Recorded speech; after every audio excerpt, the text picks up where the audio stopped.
How are you, sir? I'm good. Thanks for doing this, man. I really appreciate it. No, thank you for having me. Thank you for thinking of me. How about that? Please, you are the guy. Whenever anybody asks me who's the best fighter in the world, you're the guy.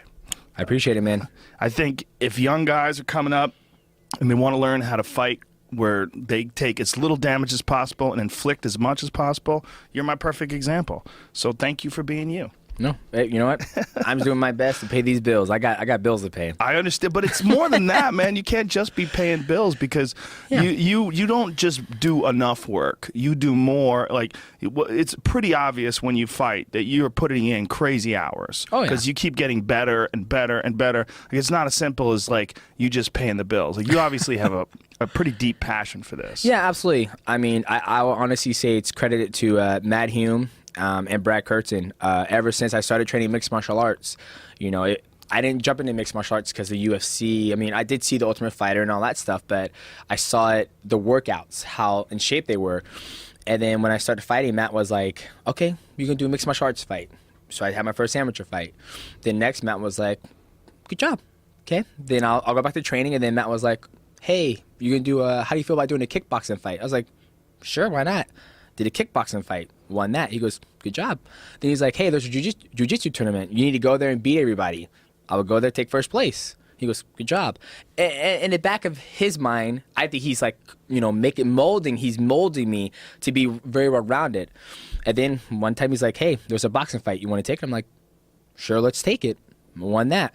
And then so forth. Then I did a Muay Thai fight. Then I did a jiu-jitsu tournament. So I never just did pure mixed martial arts throughout my whole entire upbringing. He would make me do different aspects of martial arts, mixed martial arts, to get me ready. So if I got in a fight and I'm fighting a pure boxer, I can get in there and be like, okay, I'm fighting a boxer. So boxer, I can put my head super low and not have to get worried about knees and stuff. But so I've dabbled in I've competed in every single sport in mixed martial arts. You know, I never did taekwondo as a kid and all that stuff. As I got older, I did I joined AMC. He made me do those things, and I've done like 4 or 5 jiu-jitsu tournaments. Not gi, just grappling, because basically you half naked when you're fighting. So that's what I did that way. Yeah. How many years were you training before you had your first fight? Amateur fight or professional? Any kind of fight. Oh man, I trained maybe 6 months. 6 months. 6 months. And how old were you at the time? 18, 19. So you've been with him for 10 years or so. Yeah. So I was with Matt had a satellite school, which was south. So here's Tacoma, where I used to live, and here's Puyallup, and then here's Auburn, and that's where his satellite school was. And then here's Renton. Then you got Newcastle. For anybody who's listening to this, he's moved his hands higher and higher and higher. Sorry, up higher. Washington State. Yes, so way up north. So the AMC Matt's location is 45 to an hour away from me, where I live now. Prior to that, it was like an hour and 30 minutes away from me. So I found his satellite gym, and even before I went to that gym, I had no idea who Matt Hume was. Even when I fought for Matt Hume, he would sit in a chair like Shao Kahn and just watch us fight, and then he wouldn't talk to me or anything. Who? Shao Kahn. Who's that? That's the last guy in Mortal Kombat 2. He sits in a chair and he goes, finish him. And then, you know.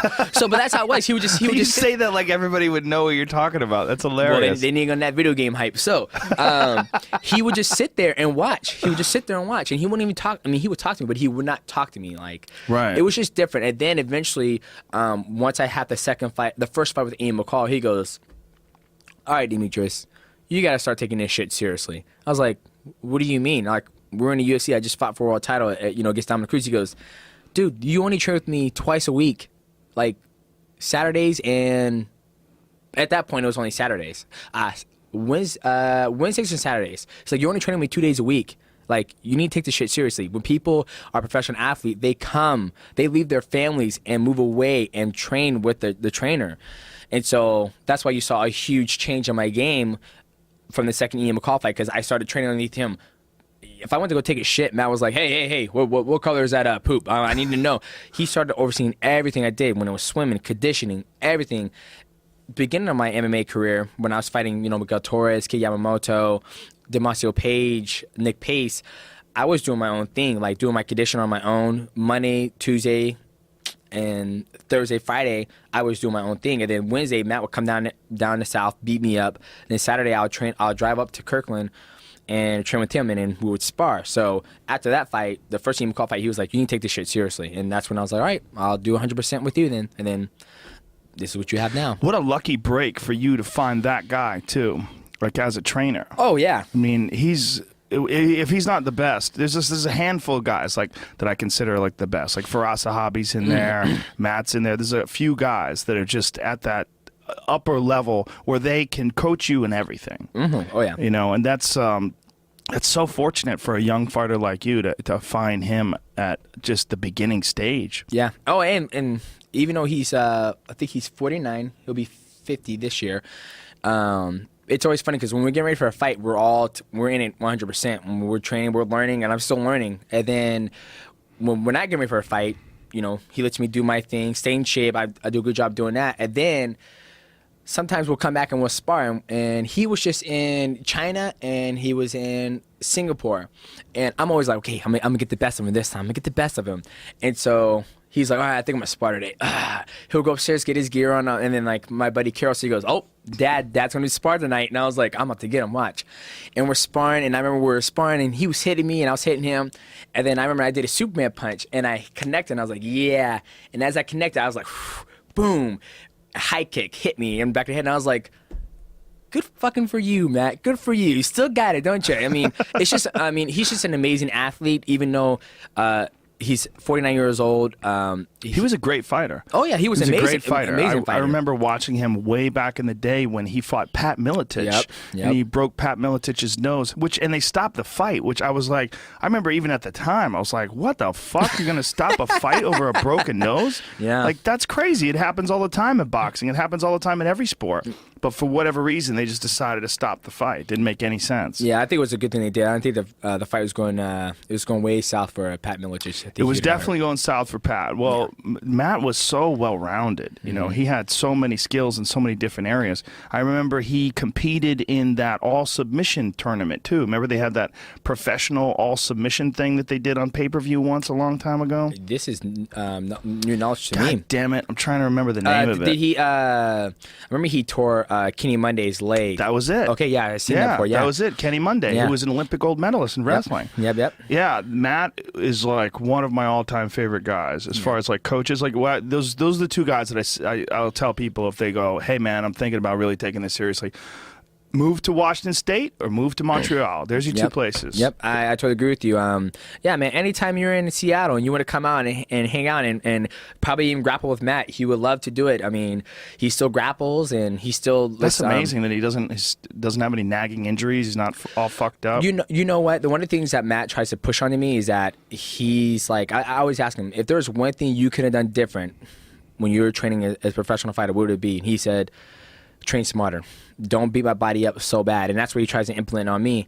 But no nagging injuries. You know, every once in a while he'll pull something and he will take the time to rest. But when I'm getting ready for a fight, he goes, I'm not going to jump in today. I'm gonna get this rested.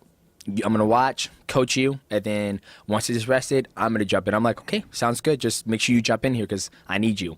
Yeah, it's so smart to do that, and so few guys do. Everybody wants to be a tough guy. Everybody wants to, like, rough it out and I'm above that. And push and so through it. It's so smart to do. It's so smart to just let the engine heal, let the machine heal. Absolutely. You know, there's so many guys that think you have to be a hard ass.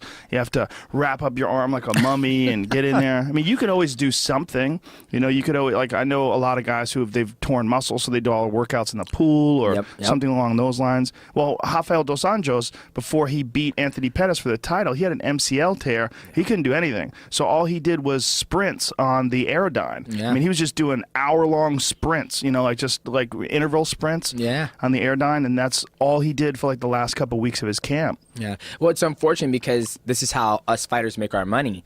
I remember when I was getting to fight John Dotson for the second time, I tore something in my calf, and Matt's like, you know, I told him, I was like, dude, my calf hurts. And he's like, all right, lay down, let me massage it, let me see what's going on. And it's a popliteus, I think it was. And he goes, yeah, you pretty much tore it, so we need to get that healed. And I was like, well, Matt, what the fuck? I was like, what do you want me to do? You know, we ran, 15 miles this week. And we also did sparring, pads, all the, the workload was very heavy. And you're hanging on my neck, and, you're not 125 pounds, you're 175 pounds. So, I mean, I'm doing my job and push my body, and I'm sorry that it's broken. He goes, I know, we just need to get it healed before the fight. And so we spent most of our cardio workouts in the pool, just doing long sprints. And, you know, unfortunately, it's injuries are part of the sport, and we never want to pull out from a fight, but it happens to everybody. Yeah, it does happen. And it's kind of crazy if you look at the UFC schedule. I think they said out of 40 title fights that they had set, or 40 main events, 35 of them or 34 of them pulled out, something crazy like that. Yeah, you're right. Like the majority changed, which is insane. It's not you want the smaller percentage to be that. Well, it's different than any other sport because, like boxing, it's very rare that a fighter pulls out of a fight. Like even Manny Pacquiao had a torn shoulder, he tore his labrum, and still wound up fighting Floyd Mayweather for the title, you know, and because also he's got $100 million on the line or something insane like that. I would, if I had a torn ACL and everything, I'd be like, $100 million, let's get it. I'm going to get this paper. Yeah, because you never know when those paychecks are coming. Like, that's a crazy paycheck. That's Absolutely. A once in a lifetime, you know. But so many people got mad at him after that fight when they found out that he was injured. True. But at the same time, like you said, once in a lifetime. When's the next time you're going to fight Floyd Mayweather? Yeah, right. If you're so lucky to get in there, I mean, he's the ultimate payday. Yep, I'll fucking fight him. I'll fight him in boxing. I'm like, dude, I don't care what happens. I was like, I'll be taken care of. I'm like, we're done. I'm like, baby, break out the red panties, as Conor McGregor said. Yeah, Conor McGregor, what a hilarious motherfucker that guy is. Jesus Christ. When you see a guy like that that's getting so much attention, talking shit, does it make you want to start talking shit? No, man. It's you know, that's his gig. You know, that's his gig. He's doing a good job at it. He's opening doors. He's the best at it. Yeah, he's the best at it. He's the best at it. I've never seen anybody that talks as much shit as he does, but in his way with his Irish accent. Yes. It's all a part of the show, you know? Yeah, I agree. No, I love it. I remember the first time seeing him fighting, and I was watching him, I was like, okay, he understands distance. He understands fighting. And then as I saw him fight, you know, a little better competition with, you know, Diego Brandao, Dustin Poirier, and I saw how he crossed distance and how he could take a shot. And I'm like, okay, all right, let's see. Now, the huge test, you know, I'm ready to see one of your faces like, yeah. The Aldo fight. That's going to be, who knows what the fuck's going to happen in that fight. That's what I like about it. Yep. What I love about that fight, where people go, who's going to win it? Who's going to win it? I don't fucking know. I don't fucking know. I got no idea. That's a I have no idea fight because anything can happen. And goddamn, Conor takes a good shot. Yeah, he can take a shot. I was impressed because Mendez he can bang, and he connected a bunch of times. And Conor just didn't seem phased at all. Yep. I'm very impressed with that. He's got a big ass head too. Yeah. You know, when him and Aldo, this is coming from a dude with a big ass head as well. But when him and Aldo are face to face, and he's looking down on Aldo, I'm like, Jesus Christ, look at the size of his. Plus the beard makes it look even bigger, like yours. Right? Yeah. He doesn't quite have as majestic a beard as yours. Thank you. I appreciate that. Not as quite. Thank you. Not quite as majestic. But like looking at the two of them together, you realize how much bigger Conor is. Yeah, absolutely. What do you think about the weight cut issue now because of the IV ban? For people listening to this, don't know what we're talking about. You used to be able to make weight, and then after you made weight, you could rehydrate with IVs intravenously. They banned that because fighters, apparently, people in other sports have used IVs to mask performance-enhancing drugs. So they banned IVs. A lot of people think it's dangerous because they think it's the most efficient way to rehydrate. And if you're going to have weigh-ins, and especially if you're going to have a big disparity of weight classes, like you're in a weight class like 125 where there's a 10-pound jump between 125 and 135. But a lot of them, like 85 to 205, that's 20 pounds. Yeah. Or 205 to 265 is crazy. 60 pounds. It's a giant difference. You know, I'm not gonna lie, I'm all for it. I've never had the IV, not once in my whole entire career. And there's been times I had to cut 8.5 pounds the day of weigh-ins. I think it's gonna help people fight more at their natural weight classes. You know, I honestly think I'm probably one of the smallest guys in the flyweight division. You know, this morning, I don't know when I woke up, but I know yesterday I woke up at 141.5. And I had beer, good food, the night before. So I'm a small guy. So when I cut to 125, I mean, it's a hard cut. I'm cutting 15 pounds. But I rehydrate very well. I never get tired when I fight because I make sure I do my homework, learn how to diet right, and then make sure I get enough water in me so I can have the water to cut out of my system. But for guys who, I know John Dotson, I've heard he gets to like 157, 160. I've never seen. Does he really? That's what I've heard on the street. I know Joseph, he used to get big between his fights, but I heard he's kind of, last time I talked to him, he's kind of stayed a little bit lower. Because in reality, it's like, what's the point of getting big and put muscle on? Eventually, you're going to have to cut it off anyways. I mean, the first thing that goes when you're losing weight is typically muscle, then the fat, and then so forth. So for me, I'm all for it. I think you're going to start seeing a lot of guys like Hannah Brow. He's going to fight at 145 now. Who knows Conor McGregor? He has a huge cut to 145. He's going to possibly fight at 155. So I think it's good. I mean, obviously, I know a lot of guys love the way you can IV. But now they're like, I think the biggest thing is they're like, whoa. We used to be able to do this for 20 years plus, and now you're just going to come here and say we can't do it? Well, I thought this was America. So I think that's where people are getting their panties in a bunch. Well, the solution to that would be only have IVs that were supervised by doctors. Or here's a better solution. Give someone a blood test at the weigh-ins, you don't need a lot of blood. Yeah. You just prick them, get a little bit of blood, then let them IV, and then test the blood. So then if they're doing anything. It's real simple. Then test them after the fight, and you're covered. Yeah, and I think they're trying to do. My personal opinion. I remember when we were doing the USADA meeting, and it cracked me up because he was like, well, that's a totally different story, but he said that one fighter came in, didn't give a name, came in, did his test before the fight. No, before weigh-ins. Tested. That test came back clean. But then after the fight, they did the post-fight. They're like, okay, there's something. No. So he came in, weighed in. They tested him before he weighed in. Then after weigh-ins, they tested him again. Then after the weigh-ins, after the fight, they tested him. And they're like, okay, whoa, something's wrong here. Because he rehydrated. And he was hiding something when he rehydrated. And then the USADA guy, I forget his name. He's like the head guy, bald guy. Jeff Nowitzki. He was saying this guy was hiding something.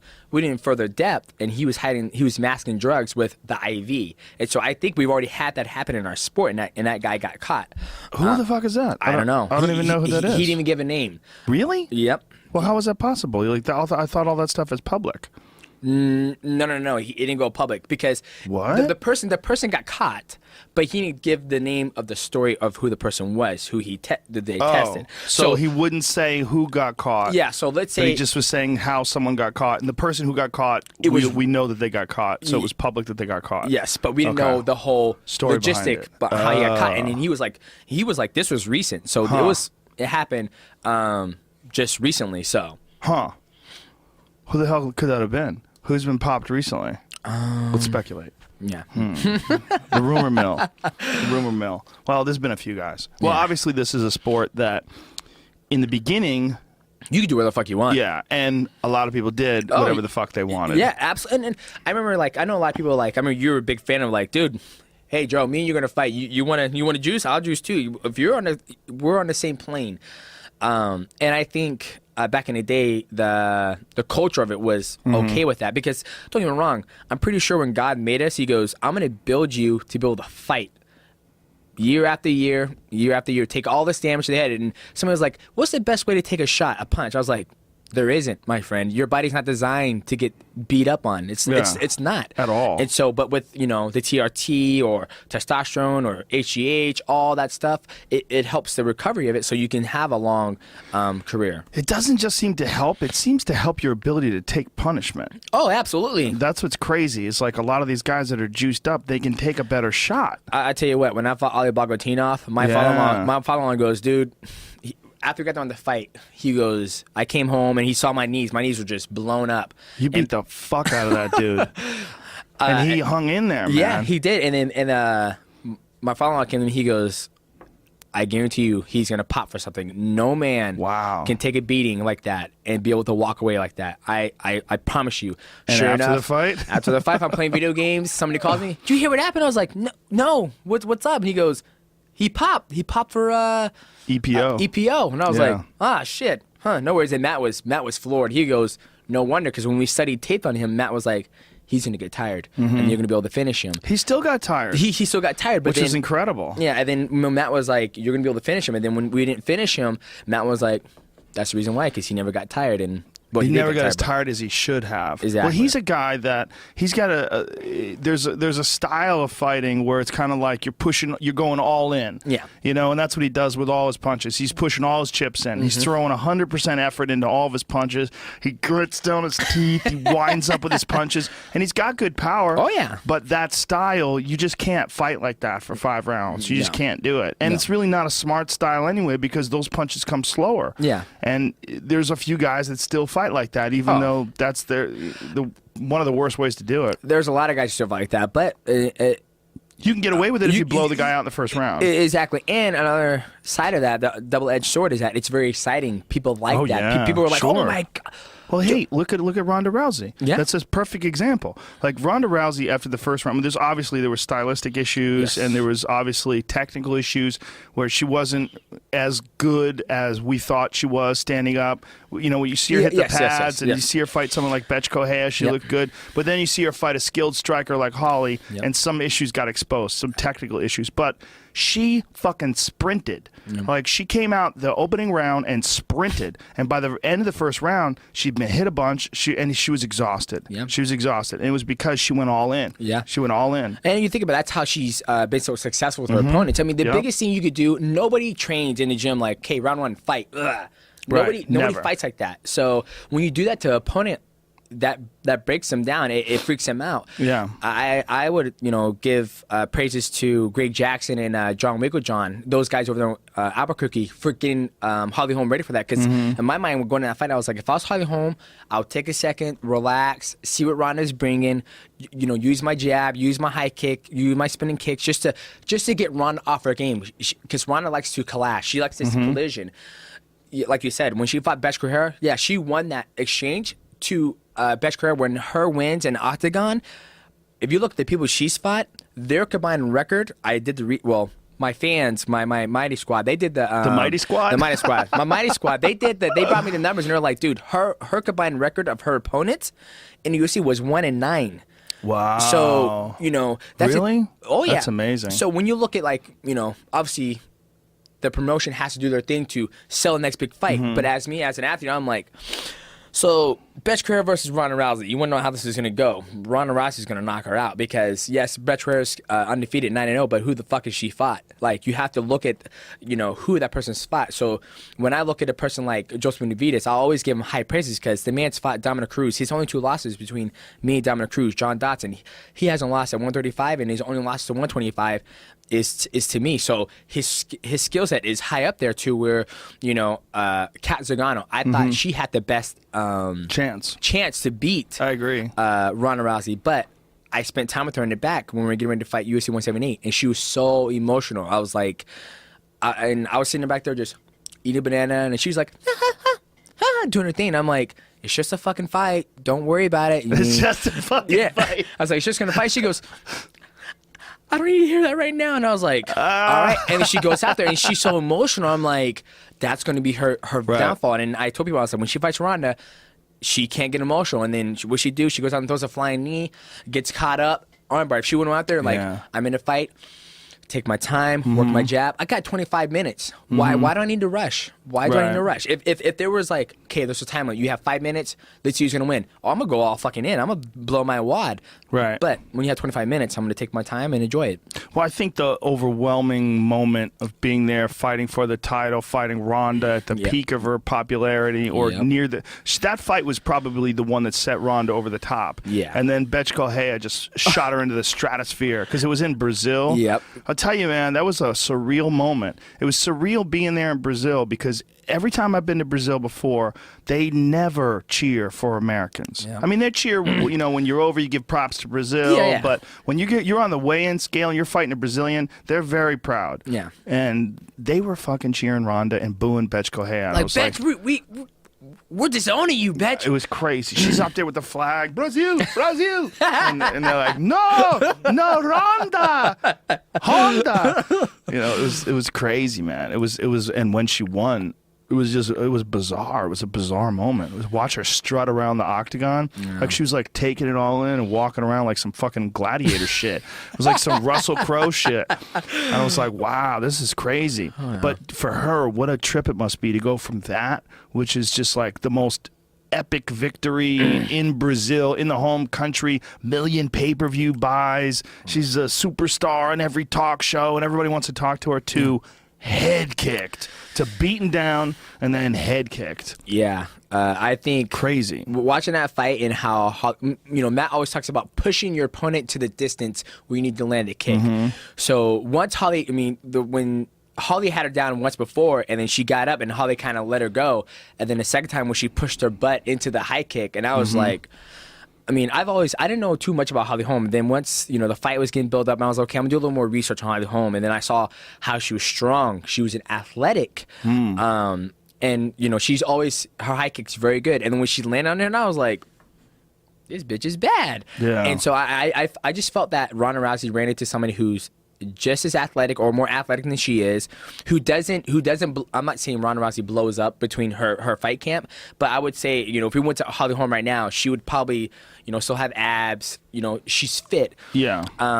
And who's a great striker. That's her domain. She's a world champion in boxing. I heard she's had a kickboxing background before too. And that's one thing I say. I always talk to TJ Dillashaw about Ronda Rousey. I'm like, damn it. I was like, oh, Ronda Rousey, her pad work's so good, but I just want to see her fucking kick. Right, pad work is like her hands were really fast. Her hands are fast. And her knees to the body were good, but never kicks. No, never kicks. I'm like, I just need to see her kick. And TJ's like, bro, she don't need to kick, dog. She don't need to. I was like, who said this? TJ Dillashaw. Me and him talk on a daily, not a daily basis, but each time we're together. Need to kick. Yeah, he goes. Everybody needs to kick. Oh, absolutely. And I was like, I just need to see her kick. I was like, if she had a good jab inside 9 to disrupt Holly Holm's base, to change the distance, because the only way Ronda Rousey can hit you is from punches. My legs are longer than my feet, so I can use my kicks to change the distance, to disguise my distance to Holly Holm, but she doesn't have that in her repertoire. I don't know how. Yeah. I don't know if Edmund is versatile in kicks, or the clinch game, because each time Ronda clinches, it's always I'm looking to throw you. I'm not looking to clinch, Muay Thai, throw elbows. Oh, shoot down for a double leg takedown. Oh, switch to single leg, drag you off one foot, throw the left hook. She's not versatile in that. So that's when people are like, man, she's the best world-rounded fighter in the world. I'm like, I haven't seen her kick. I haven't seen her do a double leg takedown. I haven't seen her drop to her back and do a heel. So I can't buy into that. She's amazing athlete. What she's done with the skill set she's been given, absolutely amazing. She's blowing out. Her numbers are way better than mine. So what the fuck am I saying? Well, her athleticism is unquestionable. Her will, her drive, her championship part, all those are unquestionable. But I think women's MMA is sort of at a level where men's MMA was in like the late 90s. Like maybe the early 2000s, it's like the level of competition is just not nowhere near where it is in the men's division. And in the men's division, in the most competitive weight classes, like yours, 135, 155, 145, you can't be one-dimensional. It's not possible. You have to be able to kick. Yeah. You have to be able to punch. You have to be able to escape submissions. You have to have takedown defense. You have to be able to take people down. Yeah. You have to have everything. Yeah. And in MMA, in women's MMA rather, you didn't have to for a while. But when someone like Holly comes along, now you're going to. Yes. Or you look at Joanna Jacek, amazing striker. She's developed a way to not get taken down. But when I saw her from her last fight, and granted she broke her hand, I don't know what round, but what I saw from that fight, I was like, I know the person who could beat her now. Claudia Gadelha almost beat her the first time they fought. The first time. Very close fight. Split decision for Joanna. Yep. I think the person who's going to be able to beat her and dethrone her, it would be Paige Van Zandt. What? Really? Wow. The reason big statement. What about Rose? What if Paige and Rose are going to throw down next weekend? The biggest thing they're going to throw down next weekend. So like I said, I never like to give out my predictions. My predictions because you have to now. Because you just said Paige, and Paige is going to fight next weekend against Rose. Well, this is the reason why. Okay. I love Joanna Jacek. Doesn't mean I don't like her. Right. The thing that I see from Joanna is that she's a stand-up artist. She hits like a fucking truck. But the thing I see from Paige Van Zandt is that, one, she's still green. She's still new. But the pace she puts on people, the pace that Loretta Valerie put on Joanna when Joanna wasn't hurting Valerie. And I was like, okay, so she's not hurting her, but I can start to see Joanna start to slow down just a little bit. If Valerie had a little bit more wrestling, a little more diverse, just fighting. I'm just going to fight you. I think, and that's what Paige brings when she fights. She puts on a high pace to where she's in your face. Yes, she has some weird scrambles where, you know, it's like, oh, what the hell happened? But she ends up on top, and then she starts punching ground and pound. I think that pace is going to give Joanna Jacek a problem. Obviously, Joanna is going to prepare for her and have her a great takedown defense. But I think if Paige Van Zandt comes in and like, okay, I'm gonna get in your fucking face. I'm not gonna give you a chance to get your jab, set your Muay Thai up. I'm gonna get on you. We're gonna clinch. I'm gonna wrestle you. Like when I did my Muay Thai fight, I didn't fight the guy Muay Thai style. I fucking wrestled him. I got in there, started clinching at him, grabbing his head, and then when he tried to put me off balance, I put him off balance with my wrestling. That's what you have to do with somebody who's a Muay Thai world champion. And I believe Paige Van Zandt could do that if she has the right skills, if she has the right coaching and the right attitude and is ready to get fucking hit a lot. She's going to get hit a lot. Yeah. And with the Rose and Paige, the biggest thing, and the same thing I tell Rose is that she's so emotional. And I told her first, I was like, don't be so emotional. I was like, you're so talented, you're so good, but I feel like you let the emotions get the best of you. And I know it's hard. It's a fight. It's absolutely 100% a fight. And that's why I take myself out of the emotion. I was like, dude, two things are going to happen when we fight. I'm either going to lose or I'm going to win. That's what's going to fucking happen. I'm just going to have to do my best. If I lose, I lose. If I win, I win. That's it. Well, Paige is very scrappy. For sure. Yeah. I mean, you watch her fight, and there's no question about it. She's enjoying herself. She trains hard, and she's got mad potential. I mean, she just turned 21, right? Exactly. Yeah. She's 21. I think she just turned 21. Because I remember last time we were hanging out, she was like, "Oh yeah, that's why I can go to the club now and I can drink. I've been to the club already, but I still drink. Well, whatever." So yeah, that's awesome. Well, she's at a great team too. Yep, Alpha male. She's got a lot of people her size, tough guys, which can push her to be like, you need like. There's been times when I fought people, and Matt's like, you see this guy right here? When I fought Dotson the first time, Matt was like, you need to be all over him. You need to be on him from once the bell starts, you need to be in his face. What I did the first time we fought, I jumped all over him, and that's what caused me to get dropped a couple times. But got my black ass back up and kept on going forward. And then now the second time we fight, I have a lot better footwork. I'm more seasoned. My skills have kind of harnessed. Now I'm like, okay, I just need to be all over you and not overextend myself to where you can land that big shot. So if Paige can see that, I'm like, okay, Joanna, she needs time. It's like Rafael Dos Anjos versus Anthony Pettis. Anthony Pettis, he has to go out there, get set his kicks up. Okay, he's going to let me set it up. Like Donald Cerrone when they first fought. Anthony Pettis grabbed Donald Cerrone's hands, ran off the cage and threw a flying knee and hit him. Only way you can do that is if you give that person a time to set up. I'm like, we're going to fight. You're not going to have time to look fucking pretty. I'm going to make this a nice, grueling fight. I'm going to get in your face and we're going to wrestle. That's what Dos Anjos did. That's what Dos Anjos did. Yeah, Dos Anjos just ran at him. Yep. And he was always first. Yeah, exactly. Yeah. And that's what you do. With somebody who needs time to set up, who needs time to test the distance and figure shit out, you get in their face. Well, he trains with Nick Curson, Dos Anjos does, who is one of Marv Marinovich's disciples. Okay. And we were talking about it. He did the podcast, and he was saying, if you watch the fight, what happened was that Dos Anjos was always there just slightly quicker. Like, their skill sets were incredibly similar. Like, incredibly similar as far as, like, how good they both are. Oh, yeah. But Dos Anjos was just landing just a little bit quicker, he was there first. He never let Pettis set up. And because of that, he won all the exchanges. He just won virtually every minute of every round, but every time by that much. That's when you have two great fighters playing with fractions of seconds where it's like, I need to get off. Like Conor McGregor, I think he does a good job when he gets taken down. Like when he fought Chad Mendes, he got taken down and Chad's ground and pound, and he's just, okay, you're hitting me. But each time they got up, Conor was there putting the pressure on him, because you think about it, in fights, so they get up, they're like, good job. Oh, right. Let's go back to the center of the octagon to fight. Fuck that. I'm at my distance. I'm going to start fighting now, and you're going to have to deal with the pressure. I'm going to make you pay for taking me down and letting me back up. And that's what I think Dos Anjos did. Conor did against Chad Mendes, and I think you're going to start to see, when people start to get it and have the cardio to do it, you're going to start seeing a lot more of that in mixed martial arts. Yeah, I think so too. It's really interesting when you look at the progression of MMA from 1993 to today.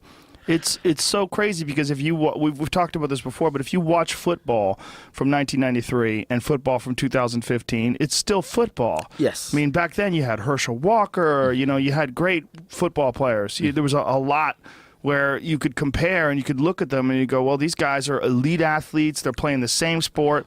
man, you go back and watch UFC 1, and it's not even the same sport. Yeah. It's just not. Like, the sport has evolved. Even from 2005, if you go back to the time when the UFC had The Ultimate Fighter, if you go 10 years for the first season of The Ultimate Fighter, you go 10 years ago and then watch now.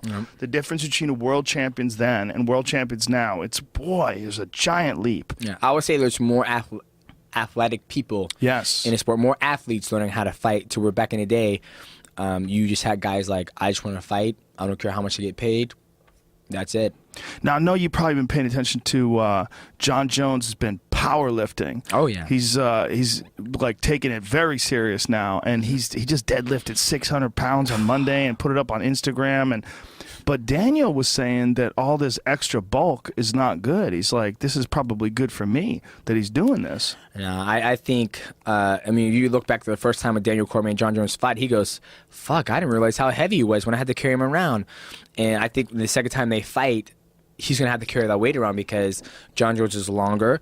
I would say John Jones is maybe faster. I mean, they're both still fast, but I think John Jones is going to have the upper hand in the striker realm. So Daniel Cormier's going to have to carry all that extra weight around. And that's a beautiful thing, is that John Jones, yes, he's put on weight. He's not, big John Jones. He's athletic. He's taking his time off more seriously than instead of doing his partying days. So in retrospect, when he gets into camp, he's already way ahead of the curve than he was when he fought DC the first time. So if anything, I think it's worse for DC that John Jones is lifting now because he's not out partying and getting fat. Right.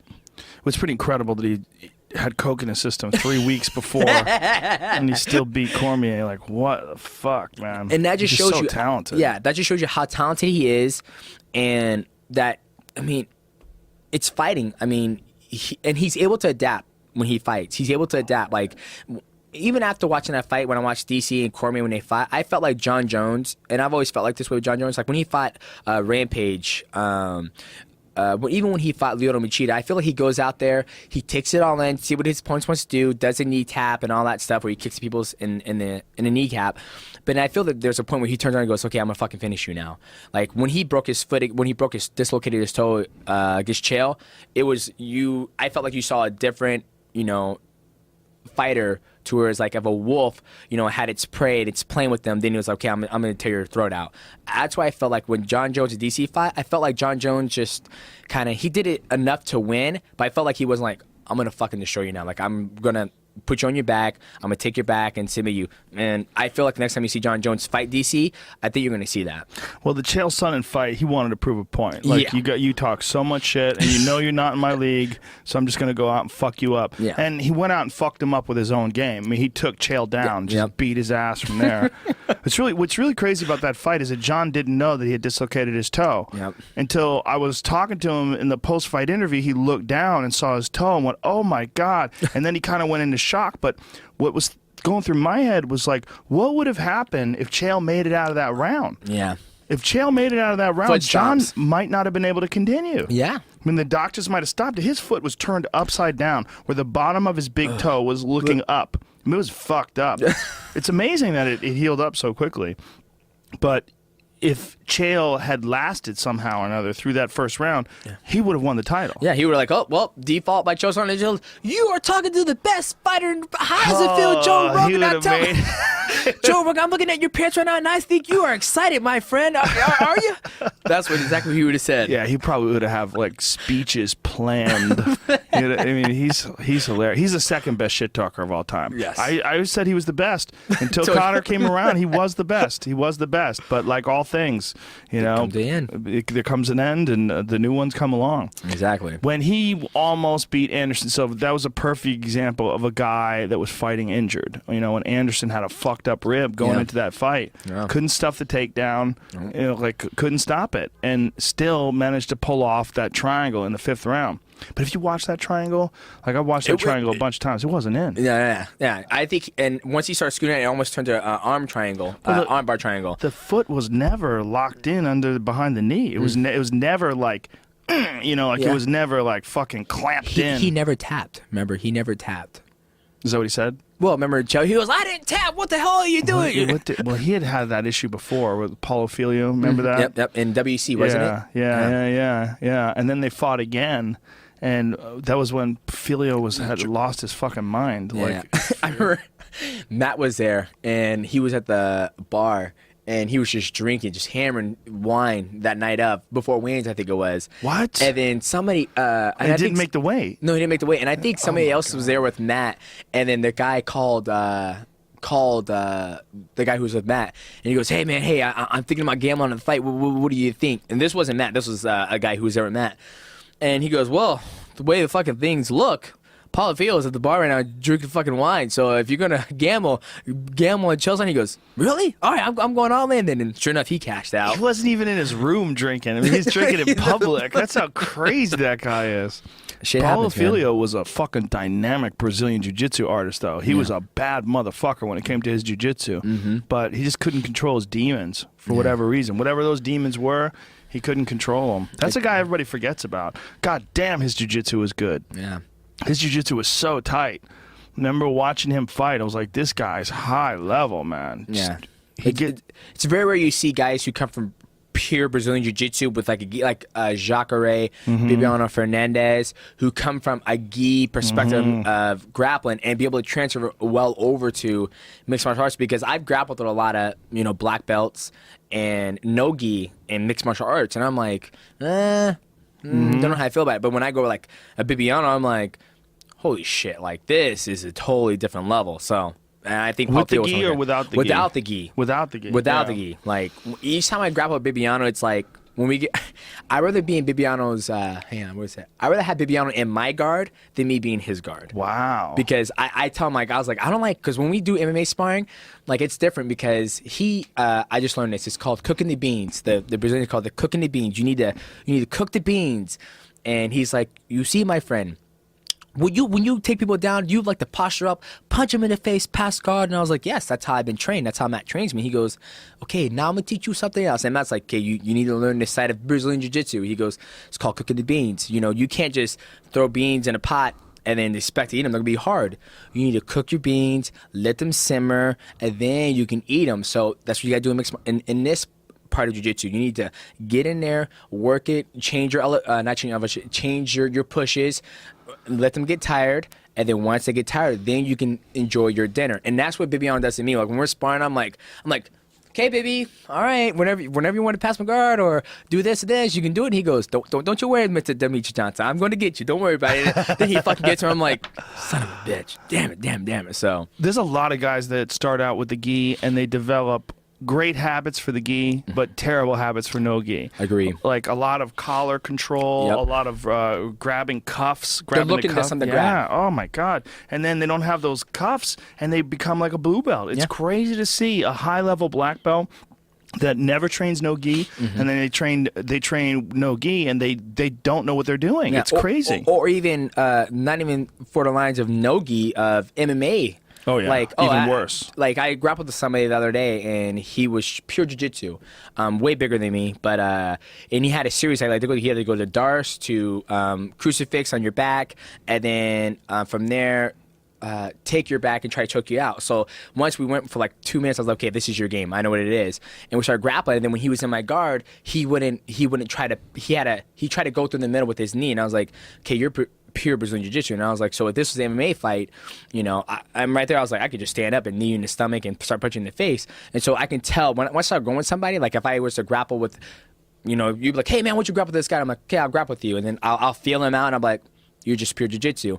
And I'm like, because you're not mixing everything up with mixed martial arts into it. So even like when you're down on the ground with someone just rolling, you could tell that they're pure jiu-jitsu. Yes, I can tell. The way they set things up. Yes, I can tell. Yeah. If they're pure jiu-jitsu and they've done mixed martial arts. So for instance, like for me, you can tell like when I'm on my back, I'm not a Brazilian jiu-jitsu fighter. I know how to do my arm bar, I know how to do my kimura's, I know how to do my front chokes and elevate and tip you off and all that stuff. But typically when I'm on my back, I'm doing either two things. I'm trying to set your weight somewhere else so I can get back on my feet so I can start striking with you, or I'm looking to, elevate you, to reverse you, and then get my top game and then start playing my game to looking to punch you. typically, you know, when I go with Bibiano, he has both those styles where he'll cook the beans. I mean, where he'll get heavy when I'm on his back. When he's on his back, he's throwing up the triangle, the arm bar, doing certain stuff where I'm like, okay, this guy, I don't want to be here. I don't like it. I want to pass your guard and get it there. To where the guy we were with the other night, I was like, you're just trying to cook the beans, dog, and it ain't gonna happen. These beans aren't gonna be cooked. And so that's why I was like, okay, you're just pure jiu-jitsu.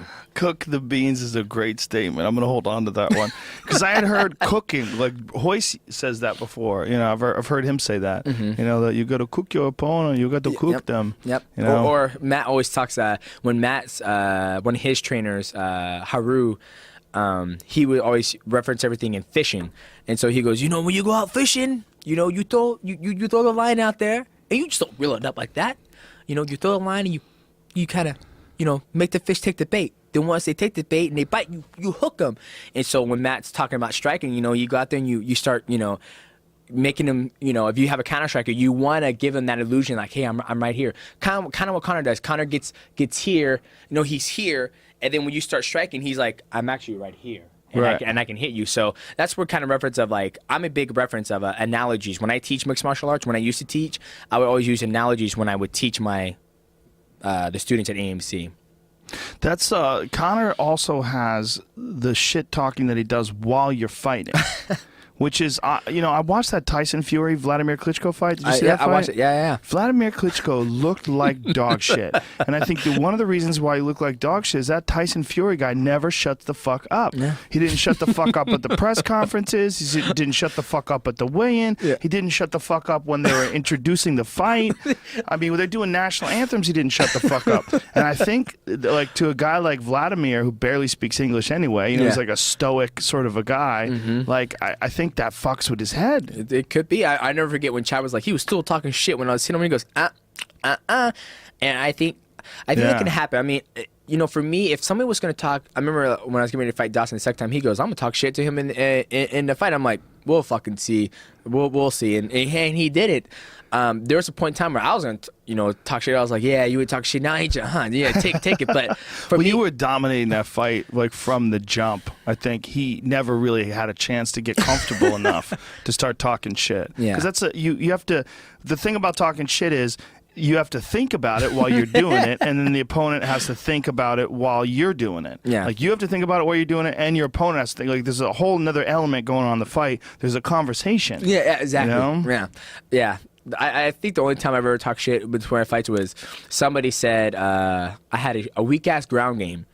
And I was like, this was during the countdown. I was like, okay, I got a weak-ass ground game. Perfect. All right, just gave me more motivation, beat your ass. And sure enough, we get in a fight, and I'm beating him up, and then I submit him. And I walk away, and I do my thing, and I walk into him, and he was on the ground just, you know, like this. And I said, got on my knees, like, not bad for a weak-ass ground game, huh? And just walked off. And I was like, into that. And the people who knew me knew what I said to him, but... Was that Moraga? No. Who was it? It was Chris Carriasso. Oh, Chris Carriasso said that? Yeah, really? he said it. He said it in the countdown. But even, like... And all my opponents, every single time I fought them, to the John Dotson, even though he talked shit about me, to John Moraga when he talked shit about me, every single time I fight my guys, I go up to him and say, dude, hey, this isn't the end of your career.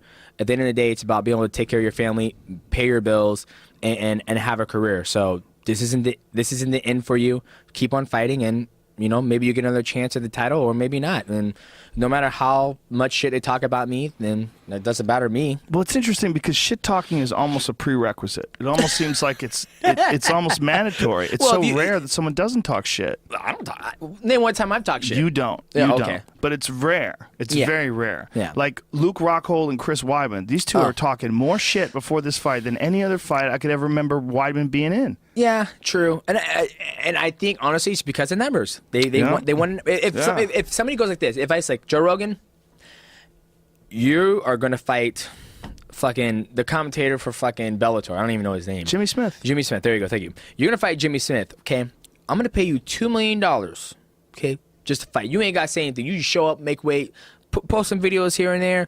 You can get $2 million, right? If okay, Joe Rogan, here's your contract. Okay, you have a percentage that you can hit, sir. If you can hype this fight up, you're going to get 50% of revenue, my friend. You're like, fuck, you know, Smith, man, he ain't shit. Y'all see me hitting them weights today? I'm going to destroy this guy. He is slow. Of course. It's a totally different thing. Yeah. But if I went to Luke Rockhold, if I went to Chad Mendes, I'm sure Conor McGregor still fucking talk shit. But He'd talk shit if it was free. Yeah. Right? But if I went to Josie Aldo and Conor McGregor and Luke Rockhold and Chris Weidman, I'm like, okay, guys, here's the thing. You're going to get $2 million. You're going to get $2 million. Aldo and Conor, you're going to get $5 million. Do your thing. You ain't got to talk shit. Just do whatever you want to do. This is going to get paid. I guarantee you still might hear, Luke Rockhold say, Chris Weidman is slow. Like, he would probably say it in more intelligent way, like, if they were like, Luke Rockhold, what are the things you see about Chris Weidman? I think he's slow. I obviously think I am the more better athlete than he is, and I think I'm going to be able to expose that tonight. Instead of him like, Chris is slow. Slow, trying to derogatory. So that's my opinion, but then again, I could be wrong. No, I think you got a point. I think there's both things going on, because like we said, there's a psychological game that's going on that will go on no matter what. Yeah. But then there's the hype for financial gain. Oh yeah. The only reason why I bought the Beth Carrera and Ronda Rousey fight is because when she was like, "Don't cry." Yeah. I was like, all right, babe, call DirecTV. Let's fucking order it. You guys see this bitch get worked. That's the only reason why I bought it, because I knew how the fight was gonna go. Like, even like the Manny Pacquiao and Mayweather. Like, I didn't have to buy the fight. I was like, I knew exactly how the fight was gonna go. Did you really? Yeah, I knew exactly how the fight was gonna go. You didn't think that if Manny Pacquiao was healthy that he presented some problems? No, wow, that's because the way boxing is scored, you don't get I guess you get points if I block your shot technically. Right. So if I'm here, you throw a hook, I'm like, got that. There's a point for me. Boom, got that. Like when he fought Medina and he was on the ropes getting beat up, if that was mixed martial arts, he would have won that fight hands down. But in boxing, he's blocking on that. You're wasting your punch, which rightfully so. That's how it should be. Yeah, you could throw 500 punches in a fucking round and you only land 10 of them. What the hell you do? What were you doing? Especially with those big gloves, because you can block with the big gloves better. Exactly. Even in MMA. Oh no.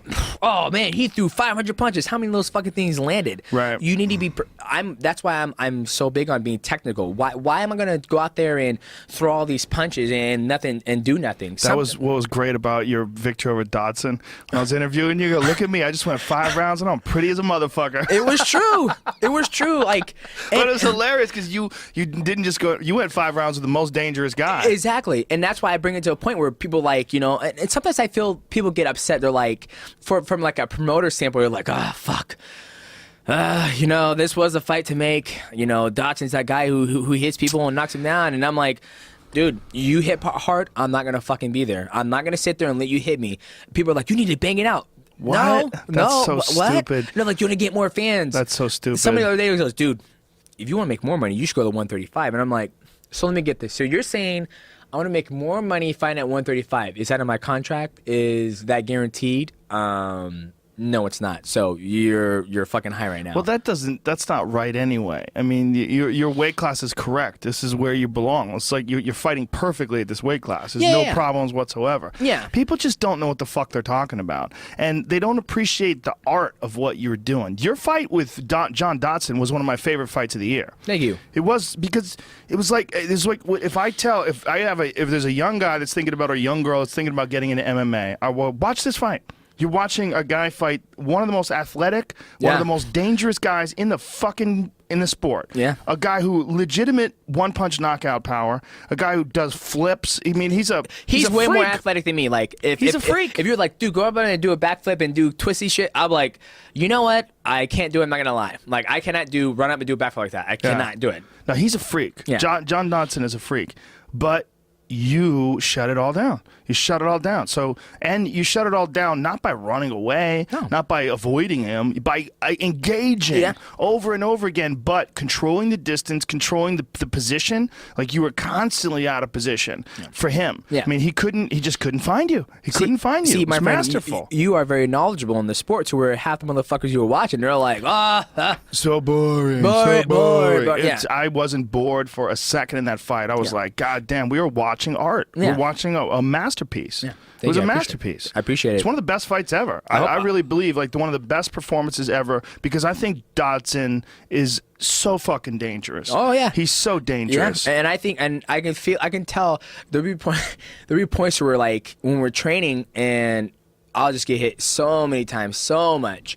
And I'm like, this is fucking stupid. Like, I'm gonna get knocked out if I fight like this.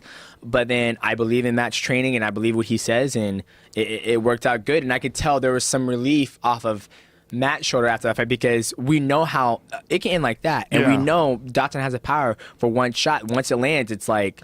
Well, he's knocked out T.J. Dillashaw. Yeah. I mean, you watch that fight. God damn, he threw some fucking combinations in that fight. Yeah. When he knocked out Dillashaw to win the Ultimate Fighter at 135. He was in position. He was at the angle as T.J. was getting up to finish him off, and that's where it's like Dotson's dangerous. A lot of people don't give him the credit he deserves. I mean, I give him all the credit he deserves. That's why after the fight, I was like, dude, good job of being a father. If Congrats. you weren't the champ, he would be the champ. Yeah, absolutely. Or Joseph Benavidez. Or Joseph Benavidez. Or Benavidez, right. Or those two. So, and I think with Dotson going up to 135, I think it's a good thing for the young and upcoming contenders, because I don't know.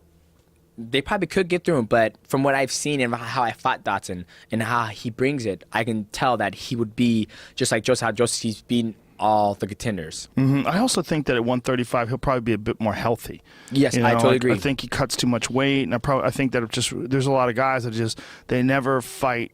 They're not at their optimum. They're just so drained and dehydrated that they just always feel like flat when they compete. You know, and I don't necessarily think that I've seen him flat at 125. No. But I think he was even more dynamic at 35. I agree, because like you said, you're not drained. Right. Like, he's a muscular dude. Yeah, you know? he's That's a big lot dude. Of weight. Like, he's not as, I mean, I think I'm going to give myself an inch. I think I got an inch on him. But he's way bigger physically than I am. I mean, physically? Is that a word? I just made it up. Mighty Mouse Corporation. We just copyrighted that 2015. Physically. Put it in the books. Lineker would have been interesting if he could make that weight. Yes. But he just seems to be like very undisciplined. Very undisciplined. And that's the thing, too. He's not like a very big dude. But once again, you're starting to see him. I remember just undisciplined. I remember when we were fighting UFC 191, and my wife's sitting there, and she goes, "Babe, isn't that Lineker over there?" And I was like, "Yeah, it's Lineker." I was like, why the fuck's he eating pancakes? Weigh-ins tomorrow. He was eating pancakes the day before the weigh-ins? Oh, my God. He fought at 135, so he can do that. What a dummy. But he was eating. Hey, he fucking went out there and destroyed Cisco Rivera. They got in that exchange, and obviously that was a crazy fight. Why the fuck did Rivera fight like that? I don't know. I just don't understand that fight. Like, Rivera's talented. Oh, he's yeah, a talented he's good. guy. He went 3 rounds. Well, 2 rounds with Uriah Faber, mixing it up, keeping a distance until he got eye poked. Until he got eye poked, and that's the thing. But you get rewarded for fights like that. They got extra 50. You get rewarded for that. So didn't make any sense. Why not do it? You got extra $50,000. I think it was also because Lineker was known as a knockout artist at 25, and he's like, you come up to my weight class, I'm gonna fuck you up. No, dude, no. That fucking dude hits hard. Lineker hits hard. Yeah, he hits hard. He's built weird. You're going to hit hard if you throw from the hips. Like, the great example is Artem. Love the guy, very good guy. But when I see him fight, and I'm like, Artem Levin, is that what you're talking about? Yes, the kickboxer of glory. No. Who are you talking about Conor McGregor's boy, Artem, an Ultimate Fighter. Artem. He fights. He fights here with his hands down. He swings. Yes. Of course, you're gonna hit fucking hard. Right. You're throwing from the fence. I'm like, okay, the perfect person to beat him is the guy who throws from the chamber. Yeah. Who can wrestle and leg kick. That's the perfect person to be like him versus Anthony Pettis. Anthony Pettis would tear him all day. Oh yeah, he'd kill him. Just because it's style difference. He hits hard. Yeah. Because you're throwing from your hips. Right. And well, he definitely hits hard, but it's it's sneaky because you don't see those punches coming. Absolutely, and it can be a problem for a lot of guys because as he's moving in, like they're coming at weird angles, you can't predict them. Yep, and with them small gloves, they get in there and they find their home. You get hit right here, you can't block here, and you get knocked out. And that's where I'm like John Lineker, he hits hard, but once those things come in, it goes boo, and it's wham, wham, wham, wham, wham. Right. So somebody to beat him is gonna have to be very technical, very disciplined. Yeah. What is this? Louis Guitnot choked him out. So he kind of throws him in the chamber. I don't know. I just think we have style. If you want to see a exciting fight, okay, I'm gonna put a brawler against a brawler. I'm gonna put a brawler against a technician. People are gonna think it's boring. It's like Rory McDonald. I think he's one of the greatest technicians at welterweight. I agree. He stays here, crosses distance, doesn't care what the fans think. He goes, at the end of the day, my job is to win this fight. I'm gonna do it very technically and systematically. But the Robbie Lawler fight did turn out to be a brawl. Yes. Like Robbie sort of forced it into a brawl. The second one or the first one? Second one. See, the thing that I felt bad for, I didn't feel bad for Rory McDonald, but Robbie is a southpaw. And Rory is orthodox, if I'm correct. And he kept circling into his power. Like he would circle, he would circle like this. I'm like, dude, what are you doing? Circle like, to his right. You're not buying the correct real estate, my friend. You need to buy the real estate outside to get your punch line up. So each time they exchange, he won the better exchange, which ended up being his downfall. But that's why I thought it was crazy how the judges had him winning the fight. Yeah, I don't understand that either. I guess it was the round before the stoppage where he head kicked him. Oh yeah, he had Robbie pretty hurt. Yeah, but goddamn, what a good fight that was. Woo! Yeah, that's one of those fights where, just you watch it and you go, wow, what a fight. But what damage those guys took. I'm not gonna lie, I was in the stands and I think I was at that fight. And I was sitting there. Yeah, that was the Conor and Chad fight, right? He was 29. I was sitting there. I was like, you know what? I truly hope they take care of him. Like, I truly hope they get taken care of, especially Rory McDonald for all that damage. Yeah. Okay, there's not enough money in the world for me to risk my brain damage. Like, I know I'm fighting right now, and they're like, well, why the fuck are you fighting?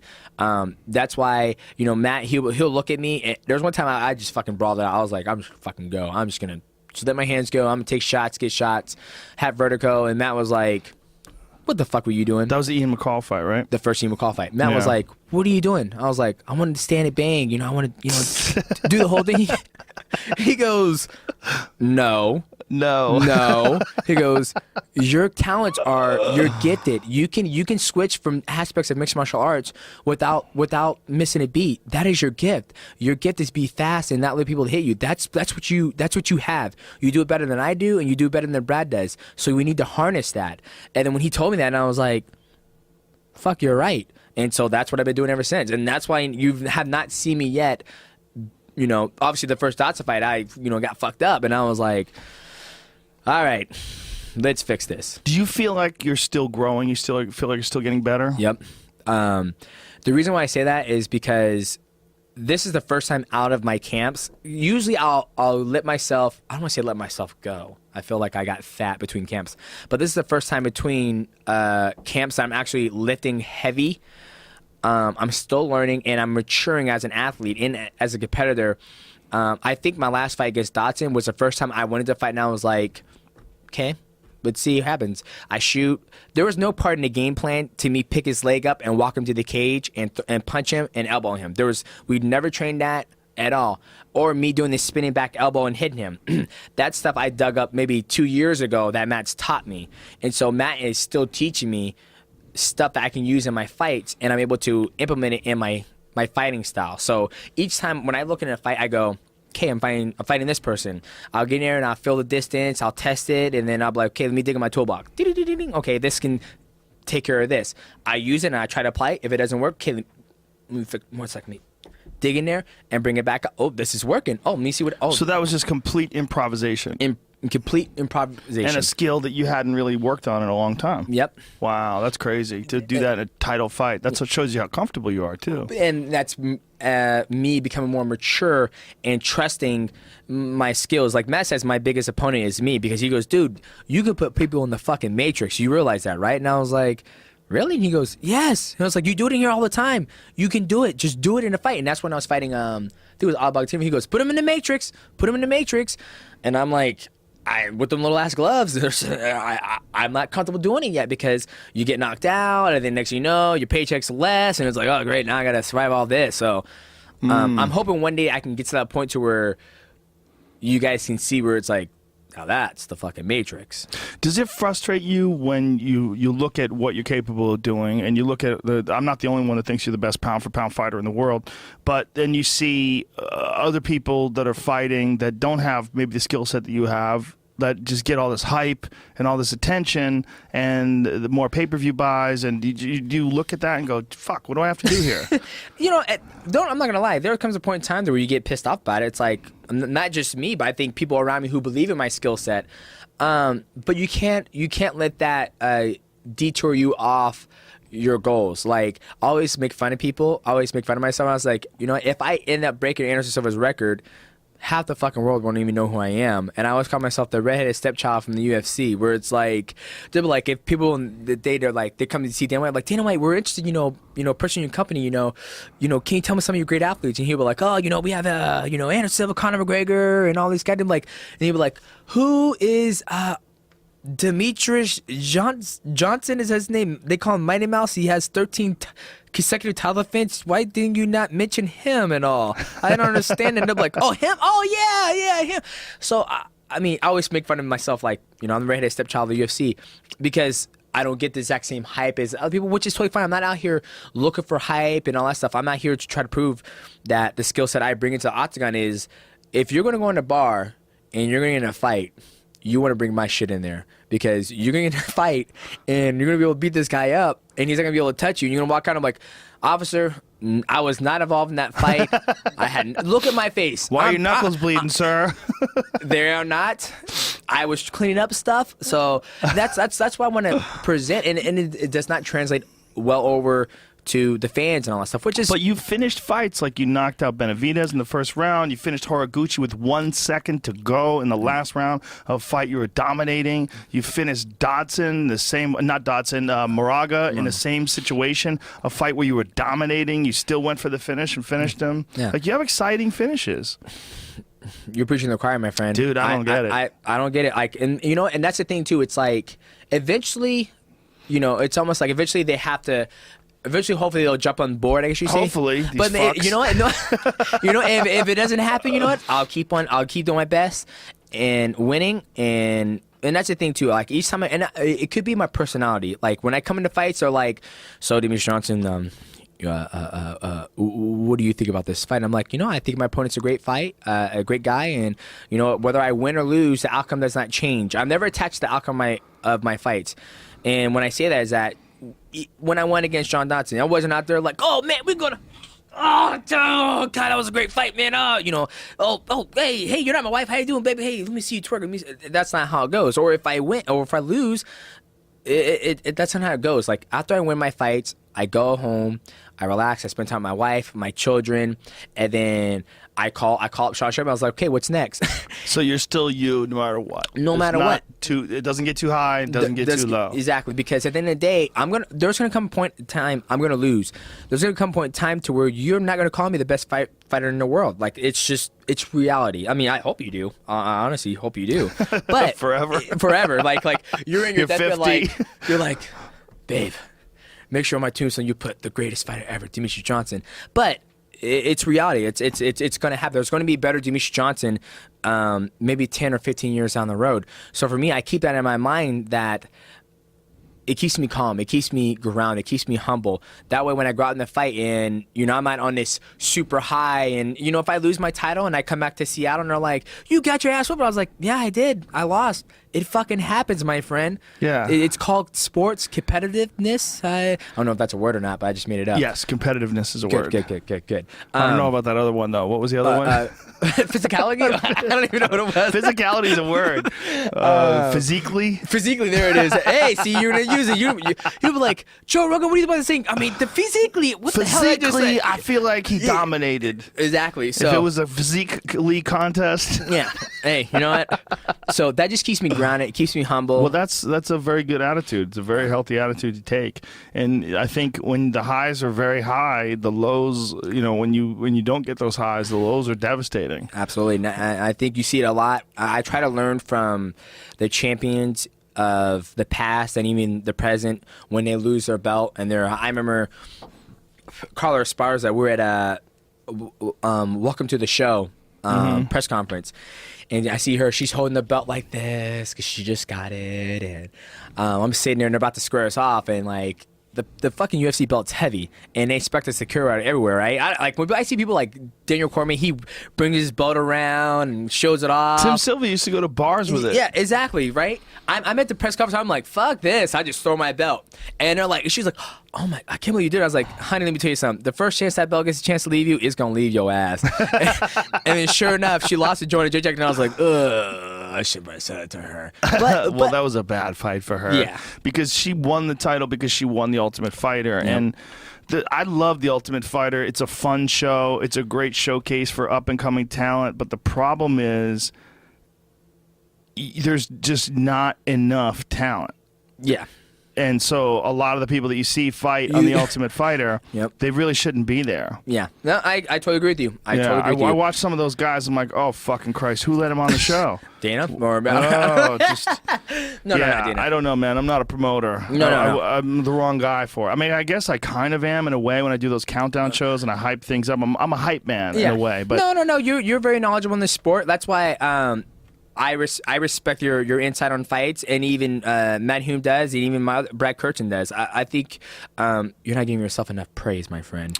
Listen, my job's pretty fucking easy. I just watch shit and talk about it. I don't even have to be in shape. I don't have to get up early. Fights don't start till 4. I've done the UFC hungover multiple occasions in the past. It's not hard. Well, you do an amazing job breaking Thank into you. fights, and you're knowledgeable. It's very hard to find knowledgeable people in this sport who break it down, and you're one of them, and you have great charisma when you do it. So when you bring up the perfect example about the Ultimate Fighter, how the talent there isn't there, like, and that's the thing, like, it's becoming more of a show to where it's like, this guy's got hands. I was like, bro, you take that boy into a fucking actual, like, legitimate fight, a guy who throws down the chamber, who can mix it up, Right. You're both gonna get fucking sink real fast. That Yeah. cash cow's gonna go. He's exciting, yes, absolutely, but mixed martial arts, you think Bruce Lee was pushing the aspect of being exciting and just getting awards? Yeah. No, he was trying to push that. I'll take 2 to give 1, bro. Yeah, yeah, exactly. To where he's gonna use Yeah. his technical ability to beat you and be finesse about it. Well, ultimately, the way I always describe MMA is that what it is high-level problem solving with dire physical consequences. Yep. And the best guys are guys like you that don't take on those physical consequences. You solve the problem and you do damage. Like at the end of the fight, Dotson was busted up. His face was all swollen. You look fine. You solved prettier than a motherfucker, please? Yes, exactly. That's what you said. Yeah. You solved the problem. I mean, and it's a very complex problem, and it's so difficult to do because it's improvisational. You're dealing with incredibly fast people, especially at your weight class. You're dealing with the fastest people in all of MMA, and you're dealing with all these different possibilities. There's so many variables. There's takedowns and kicks and punches and elbows and clinches, and you don't know what he's going to do while you're trying to do what you're going to do. You're trying to push the pace, and you got to cut angles, and you got to get the fuck away from him, and you have to have all this knowledge in your head of what to do. Oh, he's doing this. That means that's coming next. I'm not going to be there. Fuck that. And, but it's like you have to have a fucking just gigantic database of knowledge.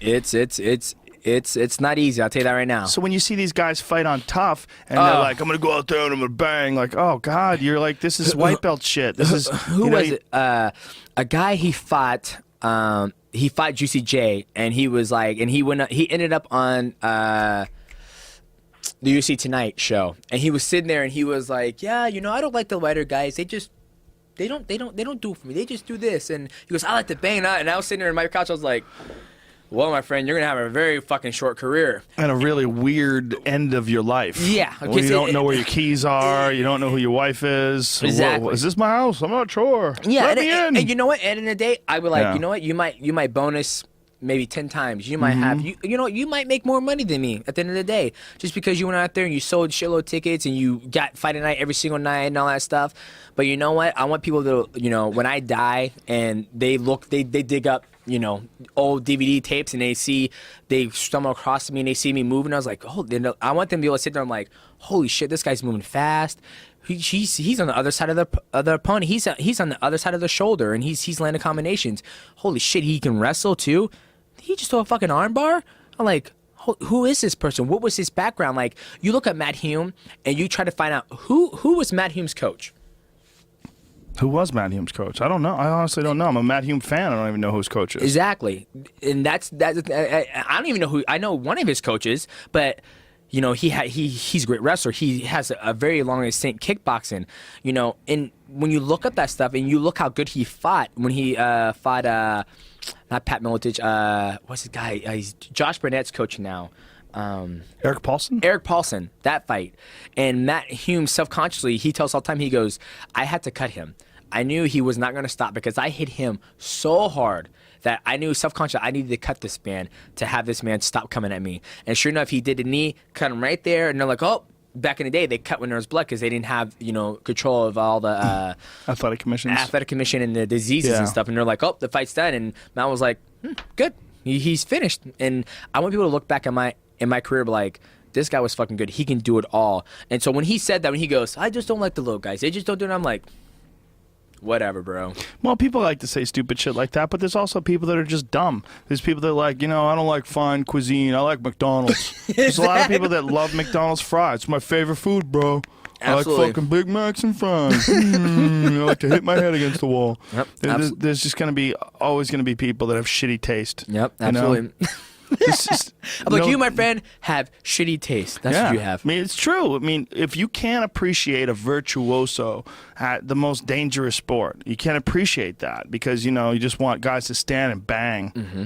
That's ridiculous. And don't get me wrong, I can bang. Like, if I needed to bang a fight and drag it out, I can absolutely do that. Right. Am I going to appreciate it the next day? Absolutely not, because I've done it and I'm like, what day is it, babe? What day? No, it never got that worse. I should have never said that. But there's times where I'm like, babe, can you come wash my ass? I can't, because I've had surgery multiple times in my right hand. I've had, labrum surgery, and that's just from wear and tear and hitting the opponent the wrong way and hit him on the skull. Mm-hmm. To where it sucks. It sucks to be in a cast. Like I remember Cub Swanson. I remember he told me that he's broken his jaw multiple times. Yeah. And after one of his, I think it was the Frank Yeager fight. Max Holloway, he broke his jaw in that fight too. Broke his jaw. I remember the Frank Yeager fight, and he was like, I wasn't even going out when he had me in the choke at the end. I was like, you know what? I've had a broken jaw before. I don't want it again, so I fucking tap. And I was like, dude, kudos to you, my friend. You not have to worry about having your jaw wired shut for 6 months because you don't want to tap. I think until you finished Horiguchi, that was the latest stoppage by submission ever. Yep. Yeah, I think, but you got, how the fuck's anybody going to beat yours? You know what? 1 second. Unless it goes 6 rounds. Yeah, I'm not going to lie. Each time it goes 5-5s and they're like, oh, and I hear the clapping. I hear people, and they start running. I'm like, no. Don't do it, tie it. Yeah. Don't tie them when they like. I'm like, that was a great fight, right? It's a good fight. What when you see boxing, which is not nearly as exhausting as MMA, but they fight 3 minutes. Yep. And then MMA fights 5 minutes. Like, what do you think about that? It's definitely different because we have a boxer in our gym and he just likes boxing. I'm like, dude, you should come to mixed martial arts. Like, your hands are that good, but he can't wrestle or anything like that.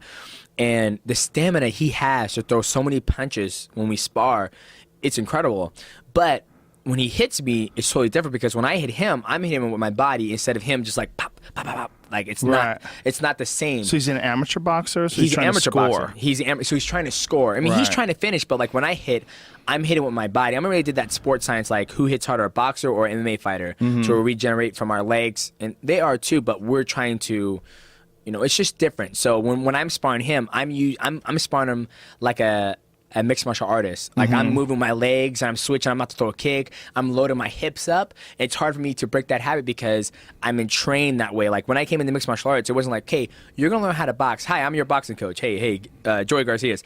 I am your jiu-jitsu coach. Hey, I'm, Silva. Or, hey, I'm your Muay Thai coach. It was like, I'm Matt Hume. Well, you got real lucky in that regard. Real lucky. Yeah. There's not a lot of guys out there that are qualified to do that. That all-encompassing game plan guy. Yeah. And so now when I do my boxing sparring, it's harder for me to do it because I can do it and I can get the upper edge, but it's like I'm getting fucking tired because we're boxing and I'm just throwing punches. I need to throw some kicks to mix it up. To mix up, I need to get you in my clinch too. Right. And so it's hard, but I mean, 3 rounds. 3 minute. How many rounds they go? 12 rounds in a world title fight. World title round. That's a lot of rounds. I mean, it is. It's a lot of rounds. It is definitely a lot of rounds, but it's interesting that they only fight 3 minutes and it's not nearly as tiring, as MMA. Yeah, you see guys come out the corner. Floyd would sit down and he goes, "I love you, Dad. Remember everything you taught me." Oh, he's the best at not getting hit ever in the history of boxing. Yeah. The name of the game is hit. That's the name of the game in mixed martial arts too. Yep. Hit and not to be hit. Yep. Submit somebody and not to be submitted. Not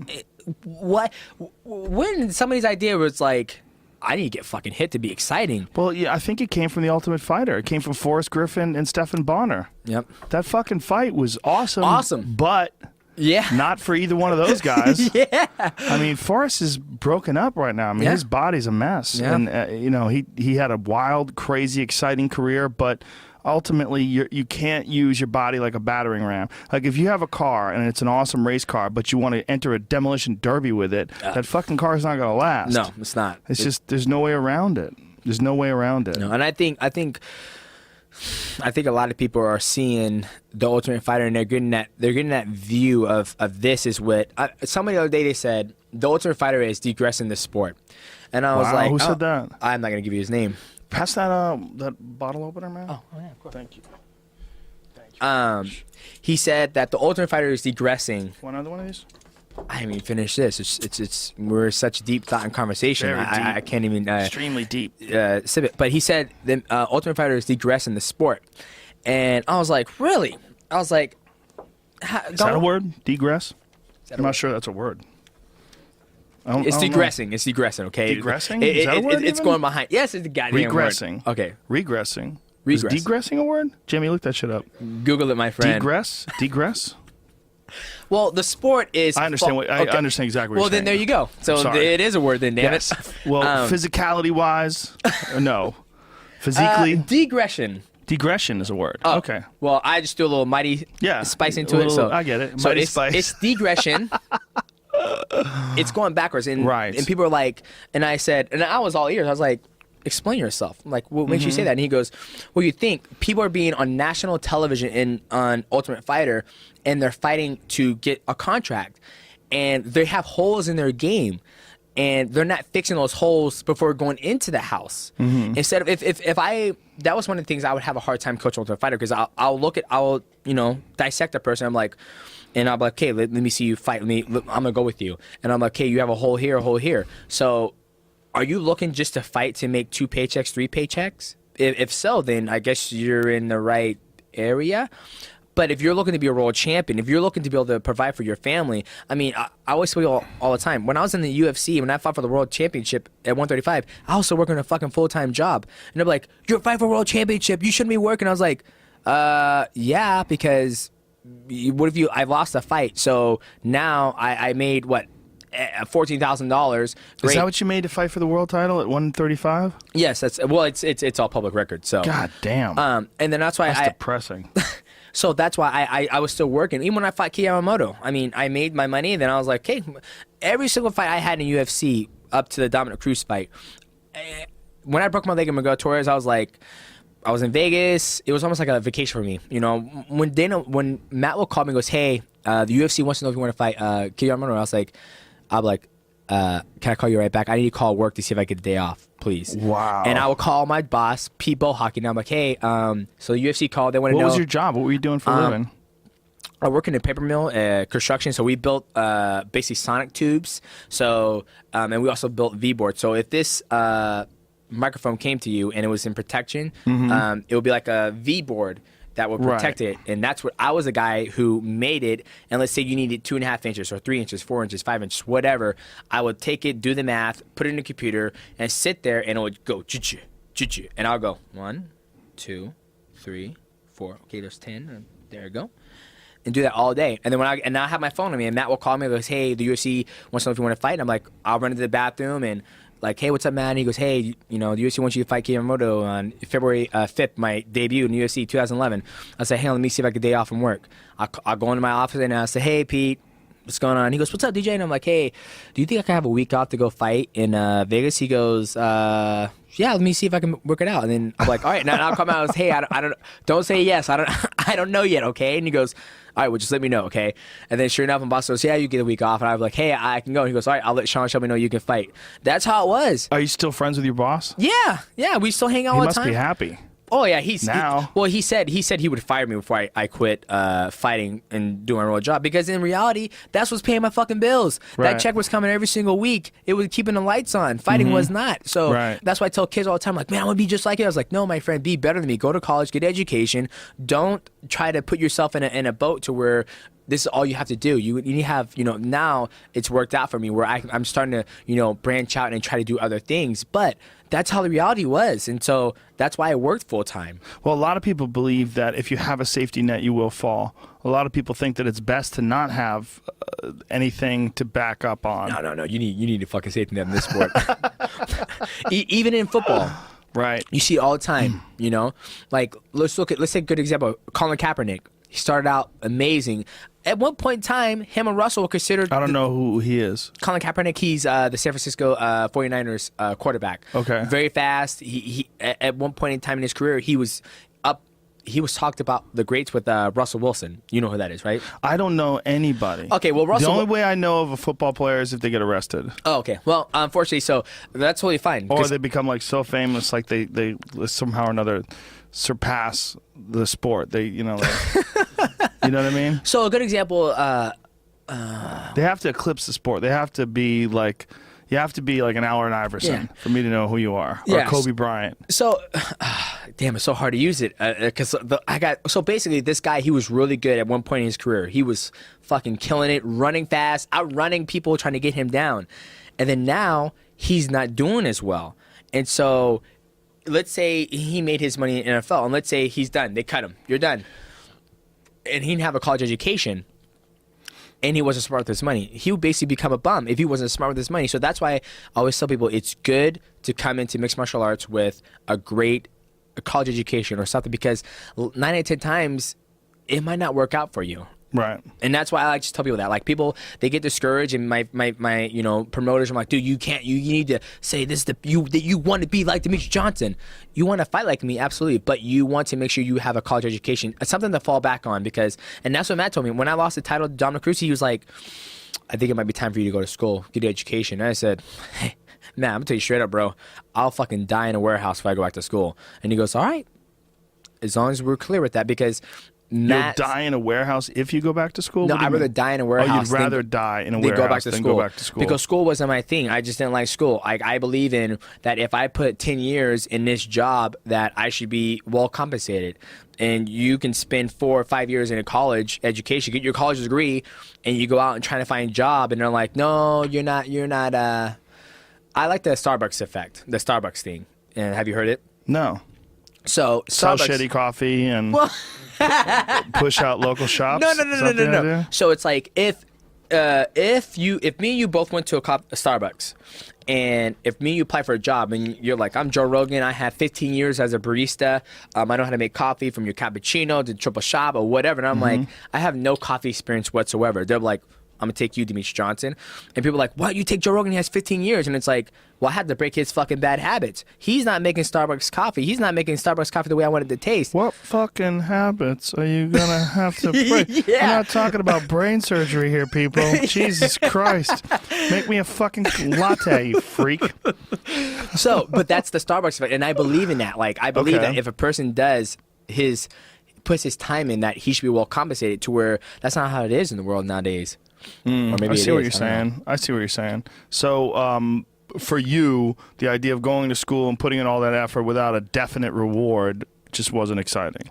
At my time and day, yes. Right, but what if there was something that you wanted to do that you had to get educated in? Like, say, if you wanted to be a journalist, or astronaut, for instance, or an engineer. Yeah. Where you literally had to get an education. Yeah, if it was the point in time and it seemed interested to me, then I would have done it. But like, I went to school, and when I was in high school, I was doing architectural drawing. I drew up floor plans, and if I see a floor plan, I can see the foundation and the J plate and all that stuff. And I was good at Ivy. What my final was for that class? I built a strip club. I call it Chicken Strips, my friend. Chicken strips? Chicken strips. Why chicken strips? You get all the chicken strips you want and get lap dance at the same time. So you free chicken strips? No, shit ain't free. You got to pay for that. Okay, you pay for the chicken strips. You come in there, you pay, nice, all you can eat chicken strips. And I had, oh my God. I had a strip club. I had the poles right there. Does it have its own slaughterhouse connected to it where you get your chicken?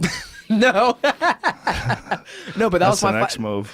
No, but that was my that was my thing. That was my kind of like my niche. You know, I loved drawing up floor plans. So for strip clubs. No, that was the final. Now it was gonna be chick strips. If I make millions of dollars, if Conor McGregor, he might want to invest in this. It could be blow the roof off with it. What year was this?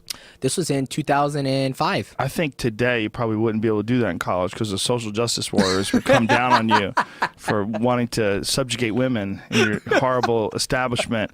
Oh, the patriarchy continues. Demetrius Johnson wants to keep women prisoner. No. They get to go home. Oh, yeah. Show your pussy all day for daddy, and then you can go home. I see what's up. I see how you work it. It was very comfortable, okay? It was a comfortable environment with free chicken, or a lot of chicken. Absolutely. So what's the piece of paper, man? What do you got here? All right, here we go. So obviously, one of the new things I've been doing is I stream on Twitch now, and you stream your video games, right? I'll tell you. You used to have a contract with Xbox One till Reebok came along and fucked everything up. Yeah. So right? that was going on. Obviously, then the Reebok deal came in, so we obviously Xbox, they didn't want to be part of. You know, they wanted that prime spot on pay-per-view, or even Fox. They actually preferred Fox over pay-per-view because Fox gets way more views. Yeah, millions of people. Millions of people. So when that came in, they're like, you know, my buddy was like, well, I think this comes to a crossroad, my friend. And I was like, dude, I totally understand. So that's when they left. But I'm still cool with the guy. I actually just talked to him. He's actually going to be down here tonight, possibly. So did you see the latest Reebok fuck up? They made Anderson Aldo t-shirts, and they wrote Anthony Pettis, his nickname, as the Mauler. Are you serious? Yes. I swear to God, it feels like someone inside of Reebok is trying to sabotage the company. It's so retarded. The mistakes are so frequent and so bad. The misspellings of the names over and over and over again. It's like, do you have a single person that's paying attention to that shit? There's a lot of people, but I understand. They could have one person. Like, your job is to make sure before the product goes out, you check the fucking name. Who the fuck is the guy that said yes to any of those shirts? How about that guy? Who's that guy? Who's that guy that looked at those kits? Who's the guy that told them they should wear white shorts? Do you know there's blood and dirt and all kinds of shit? And hey, that's why I rock the black, my friend. Black and gold. That's a good move. Yeah, it's a very good move. It is. But the whole thing, so yeah, that happened with the Xbox. The shitty design, I mean, all the above, right? It happens, man. God damn it. But then when it came to the Xbox deal, that kind of fell out, and then the Reebok deal came. And so now that I feel like I'm in this point in my career to where people are like, man, you should make your shirt, you should do this. So right, but I like that shirt. Is that a Mighty Mouse shirt? This is the first Mighty Mouse shirt I've ever done in my hotel life. That's dope. I like it. Can I get one of them bitches in a large? Absolutely, or an XL? They're in production right now, so we'll get it. We'll take care of you. Send it. But now I feel like I'm in a point in my career to where a lot of people say, "Oh, he's boring. He doesn't let him open himself up to the fans." And so I was like, you know what? All right. I started streaming a couple times on Twitch, and then things went well with Twitch. And so now when people are like, oh, you don't open up your friends, I'm like, bro, I post on Twitter. Well, you come ask me any fucking question you want live on Twitch, and we can talk. You can make money on Twitch, right? Absolutely, you can. If you get enough subscribers and you get enough followers, you know. What is your Twitch handle so we can get you some subscribers? My Twitch handle is Mighty Mouse UFC 125. So you have pretty to go. Simple. Yeah, pretty simple. So that's it. But if you don't know how to do it, it's www.twitch.tv/Mighty Mouse UFC 125. But so that's like my my side gig that I like to do, interact with my fans, because I've always played video games in between training sessions. Right. Leading up to the Dotson fight, second Dotson fight. What's your game? What do you play? I play all types of shit. I play Dark Souls 2. I play Dota 2. I play Dota 2. It's a MOBA. It's a multi-online battle arena. Christ. It's fucking weird. It's because when I found Twitch, I was rocking my son to sleep, and I was like, "This is good." And I was like, "I want to watch TV. I want to watch video games." And I started reading. I was like, watch video games while rocking my son to sleep. I'm like, okay. Now I start watching people play video games, and that's how I fell into it. It's oddly enjoyable watching people play video games. You know what? I'm not gonna lie, it is. It is. I used to watch people play Quake all the time. I loved it. Yeah, you see? I mean, I think it's a taste. You have to have a taste for it. So yes. But this is from the Mighty Squad. My boys, the Mighty Squad. Okay. My subscribers, I like to give them perks, to be able to ask the wonderful Joe Rogan certain questions. So we already kind of hit on this already, but the first one was thoughts on the IV ban. You gave your perspective of it already. I don't like it, but I don't like people cutting too much weight either. I don't like either one. I think you should be able to fight at your own weight. I feel like, what do you weigh now? I weigh 141. 141. What do you weigh when you're in perfect shape? 141. Okay. You should be I think that's what you should fight at. And I think everybody should fight at the weight that they're in perfect shape. I think the weight cut is contrary to what MMA and martial arts should be about in the first place. It shouldn't be about having this it's like legal cheating. It's really what it is. It's like you're pretending you're 155 pounds when you're really 175. Yep, absolutely. It really is like cheating. I don't like it. I think it's dangerous. I think it's bad. And I also think it's stupid because everyone's doing it. That's what makes it stupid. Because, like, if you were the only one, if you really weighed 175 and you were cutting down to 155, like, and everybody else was just a natural 155er, well, you'd have a crazy advantage because you get to balloon up to 175. No. But fucking everybody's doing it. Yeah. So there's zero advantage. Yeah. Everybody's just weakening themselves the day before they fight in a fucking cage. Yep. And to me, that is so counterintuitive and so stupid. But I don't know how to stop it at this point in time. I literally don't. I don't think you can. I think the only way to stop it is to tell fighters, tell everyone to get in shape and to have like a massive summit. And you have a massive summit and you have everybody, have all the fighters. You got to pay them to do this too, by the way. You should fucking pay them to do this. Get everybody in shape, give them a paycheck, say, I want you guys to all come to Vegas. We're going to measure your water. We're going to measure your body fat. We're going to measure your actual weight. And champions, we're going to give you a pass. We're going to give you every champion. No, but this is the pass.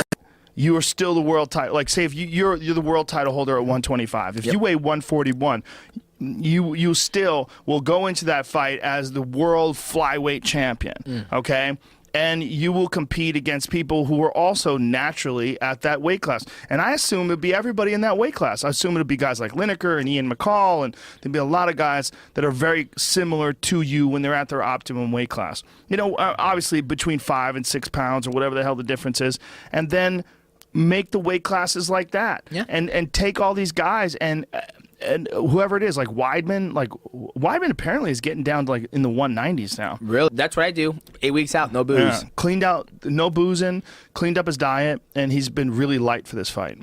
Apparently he cut out boozing. 93, 194, which is really crazy for a guy that has been like well over 200 pounds. And I think that if this was done and done correctly, where you really monitored people, made sure there was no cheating, and say, look, you know, Tyron Woodley, this is the weight you should be fighting at. Matt Brown, this is the weight you should be fighting at.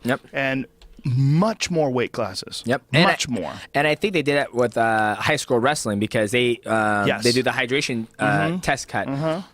And I think another thing they could do is, you know what, you weigh in and you fight in the same day. The problem with that, though, is that guys are still going to cheat. They're still going to cut weight. They're going to get that ass whipped, and then they're going to find out. But they could die.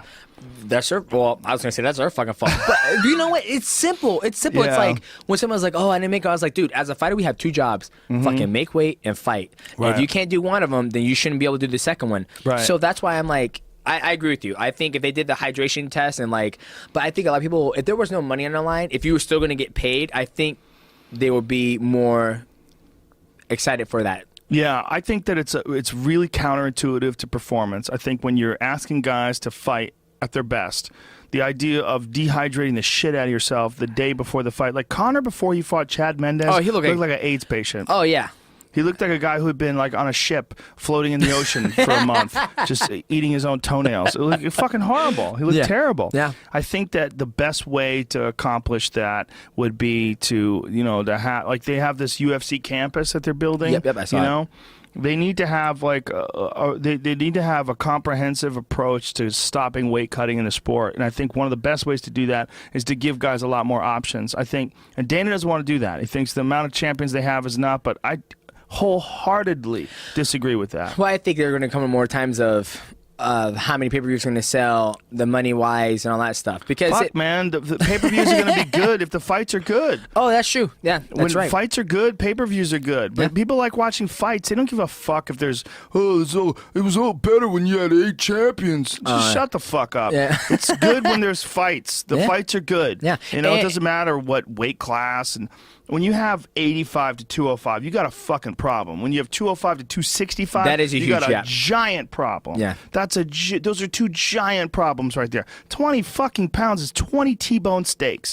Think about 20 T-bone steaks. You that's the difference between you and the next guy, whether you shrivel it out of your body or whether you pack it on your body. That's crazy. It's crazy. There should be every 10 pounds minimum. Is that how it is in boxing? More. 7, like 47 to 54. So there's there, and then there's 54 to 60. That's another 6. There's 60 to 68. That's 8. Yeah. You know, they don't seem to have a problem making 68 money. to 75. That's 7. I mean, there's a lot of fucking weight classes in boxing, man. Well, if that happened, I'll be a fucking 2-time champ because I'll go up and fight at like 130, 137, 138. Yeah, that No. would be healthy. 131, 132. And they would weigh you, they would check you, you would be healthy. Yeah. And I think there can be a way to cut it out of the sport, but I think extreme weight cutting was brought into the sport by wrestling. Yeah. And wrestling has figured out how to cut it down substantially. I think MMA should try to do the same. Yeah, wrestling, I don't even fucking play. I remember one of my buddies, he was in high school and he goes, I'm doing my hydration test. I'm gonna super hydrate and I'm gonna cut myself. And he went to the doctor and they're like, nope, go back home and fucking come in hydrated and we'll let you know. Then he came in and tested him and like, okay, you can lose 3 pounds. I think you can lose. Then you have to wrestle up a different weight class at the new year because you just get a pound allowance at the new year because they take in consideration of the holidays. But I like your insight. Nice. I agree with you. All right, second question. How long do you see yourself commentating for the UFC? I don't know. My contract's up in August. I might leave in August. Oh shit! Yeah, it's possible. Oh. I like doing shit that scares me. Yeah. He's all sitting there and goes, I'm in fucking front of Conor McGregor. Kill me right now. No, I mean I like doing stuff that I like taking chances in that. Like I like walking away from things. I like doing that. I like experiencing new things. Like, I think you open up new doors. Your mind starts firing in a different way. I'm not a big fan of doing the same shit over and over and over again. Okay. Like when I do stand-up comedy, I have to go to different places. I have the Comedy Store that's like my main spot, but I like to go to like weird spots. I like to do I'll do a weird open mic night in the middle of fucking nowhere. I think it's really important. I like to go to new places. I like to travel. I like to just get in my car and drive places. Good for just you, get man. out of my car and walk around and check out places. I think you got to experience different things in life, and I like to plan those things out. And I've been doing the UFC for a long time. I will never stop being a UFC fan. Yeah. That's not going to happen. I love the sport. But there's probably going to come a time where I don't do commentary anymore. And it might be sooner than later, or I might not. I mean, August might roll around, and I might say, you know what, man, I fucking love this. Let's just keep doing this. Yeah. But I might not, too. Shit, you might not show up to UFC 194. You might fuck it, babe, I'm staying home. I definitely... Definitely, that's not going to happen. I'm going to be there for that, 100%. I love it, man. It's not that I don't love it. It's just that I like doing a lot of other shit too. Yeah, absolutely. I probably have something wrong with me. I probably have like some OCD or ADD or something. Whatever, if I was a kid, they'd probably put me on some shit. But I think that I just like experiencing different things. I'm constantly trying to absorb new information. I'm always watching documentaries and reading books and reading things. Like I like new stuff all the time. So nice. I don't think that my love for MMA will ever die off, but it's very possible that I won't want to do it as a career sometime in the future. All right. Okay, that's a good ass answer. All right, third one. What is your favorite memory in the UFC? I don't have one. I definitely don't have one. I have too many awesome memories. There's too many. To be able to do that for the past 13 years, it's been amazing. It's a great job, man. It's incredible to go there and watch the all-time best combat sports athletes in the world in mixed martial arts compete. And to be right there for most of the best fights ever, and to call them, I mean, I'm extremely honored. So I don't have any one perfect memory. Gotcha. I just have a lot of great ones. Okay, all right. What is your favorite MMA fight to call? What has been your best MMA fight to call when you? Again, I don't think I have one. I'm sorry, I didn't even ask that fucking question. But it's all right. I don't think I have one. There's been some amazing ones, man. Like Dan Henderson versus Shogun, but but that's for all the wrong reasons. Yes, they're fucking. They're just beating the fuck out of each other. Whereas like your fight against Dodson was like for all the right reasons. Yeah. You know, I think I like both of those kinds of fights. Yeah. If I'm gonna be look, they're gonna do that shit whether I'm there or not. Yeah. You know, I'm not the dad. I'm not the boss. I'm not the fucking king of the world. They're gonna do it. I can't stop them. Yeah. Like if some asshole wants to jump over the Grand Canyon in his fucking dirt bike, and I'm there, I'm going to watch. I'm not going to go, I'm out of here. This is stupid. I'm going to go, let me see if this dude lands on his head. I'm going to watch. I don't necessarily... You all sit in the car where you went over like, don't you see it? I don't want to hear the crunch of his skull hitting an overhang, you know, when he misses the third flip. But I don't, you know, I can't stop someone from fighting like Chico Rivera's and John Lineker. Yeah. When Francisco Rivera fought John Lineker and those guys went to, part of me was, because I really like Francisco. Oh, yeah. I wanted to go, what the fuck are you, don't do that, man. Don't do that. Move, kick his legs, you know, throw combinations, catch him with his hands down, winging from the hips. Don't stand right in front of him and do his shit. Yeah. But the other part of me goes, oh shit, this is crazy.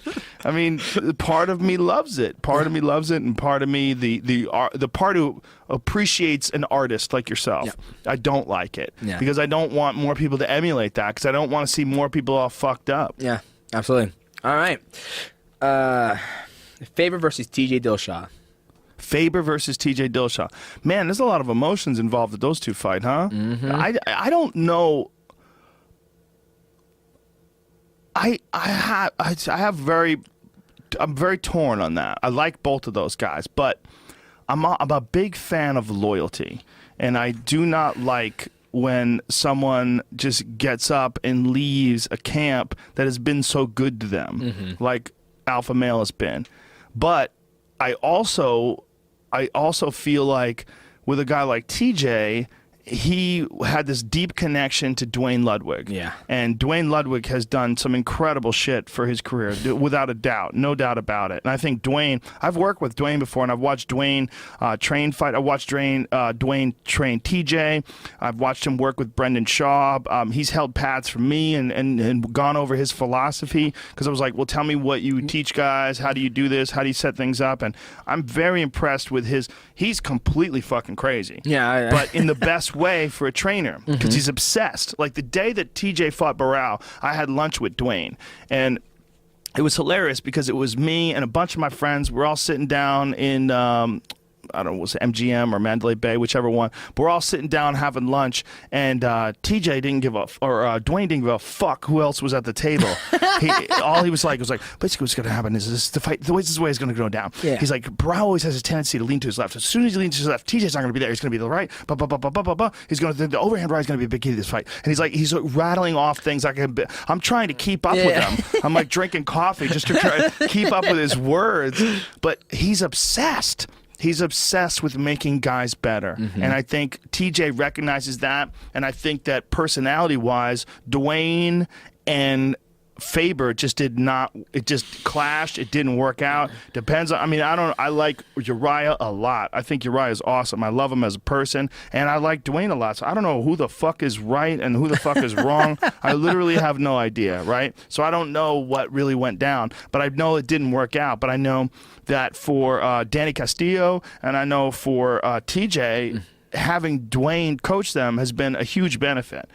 I don't like that TJ took off, but I don't know the specifics. And I also don't know what Muscle Farm is offering him. Yeah. Muscle Farm, I don't understand Muscle Farm. I don't either. This is what I don't understand. Those fucking dudes, if you look at the financial reports, those guys are hemorrhaging money. They're hemorrhaging money. So I'm not sure what's going on there. It might be some rich dude like that Dynamic Fastener guy that was like sponsoring everybody. It might be some dude who owns Muscle Farm that just loves MMA. I mean, maybe their products are awesome and they're just like, they really believe in them and they're building up the company and this is part of their strategy. I don't know. But they're throwing a lot of fucking money at a lot of really good fighters. They got Matt Brown's over there now. I saw that. He just moved the whole family out there. Yeah. And I hope they don't go under, you know, because we've looked, because I'm a part owner of On It. So we've looked at the Muscle Farm business model, and we're like, not fucking having it. What the fuck is going on here? I mean, maybe we're not seeing something. Yeah. I mean, maybe I'm missing something. Maybe there's some revenue that we're not aware of. But as it's been explained to me, they've made let's just put it this way in a positive spin. They've made a significant investment in that gym, a significant investment in MMA, and a significant investment in their company that I don't know necessarily whether or not it's been profitable yet. I'm obviously talking out of my ass because I'm not a financial guy, but I like what they're doing in terms of building this giant team, in terms of putting together this world-class facility. I mean, their facility is super impressive. I mean, I've seen the gym that they put together. I mean, it's fucking amazing, man. It's awesome. I have a dream of doing something like that someday. I think that would be incredible. If I do ever leave commentating for the UFC, one of the things fucking for sure I want to do is open up a big gym with guys like Eddie Bravo and get in some, great striking coaches and just do it for the enjoyment You're of the all there in sport. the UFC. You're like, all right, come on, champ. All right, come on. There you go. You're all supporting people. See, maybe, but I doubt it. I will be watching from the sidelines. That's one of the hardest things for me is to commentate on people that I like. Yeah. Like Ronda. Ronda's a friend of mine. Yeah. And Ronda, when she got fucked up by Holly, I commentated that fight just like I would people I don't even know. You're doing your job. But I do know her, and I like her a lot. And when she got head kicked, I was like, cool, damn. Your face afterwards, I was like, I gotta stop. Well, what the best part about that was filmed by John Wayne Parr, who is a multiple-time world Muay Thai champion. He's a 10-time world Muay Thai champion. He's a good buddy of mine who's with his young daughter, who's also a fighter. His young daughter's a fighter, and she's a huge Ronda fan. And not only did I get them tickets, I pulled them from their seats and had them sit behind me in the production seats. So You're like, I'm so sorry. They sorry. were right there. So when she got head kicked, I turned to look at John, and John's got his iPhone up. I'm like, oh. And that video has got like fucking millions of hits now because it's so crazy to watch that reaction right after that kick. But that was a hard one, man, because I care about her a lot. And I don't agree with a lot of like her training and their coaching and all that stuff. I mean, who knows when the dust settles? Yeah. I would tell her to go to Matt Hume. There's two people I'd tell her to go to, Matt Hume and Faraz Zahabi. Those are the two guys. Or Rafael Cordero. Rafael Cordero's very good. Yes, yeah, Matt very speaks, close to her. Yes, Matt speaks very highly of him. He was like, me and my friends always talk about like if Matt was like, hey guys, I'm done coaching.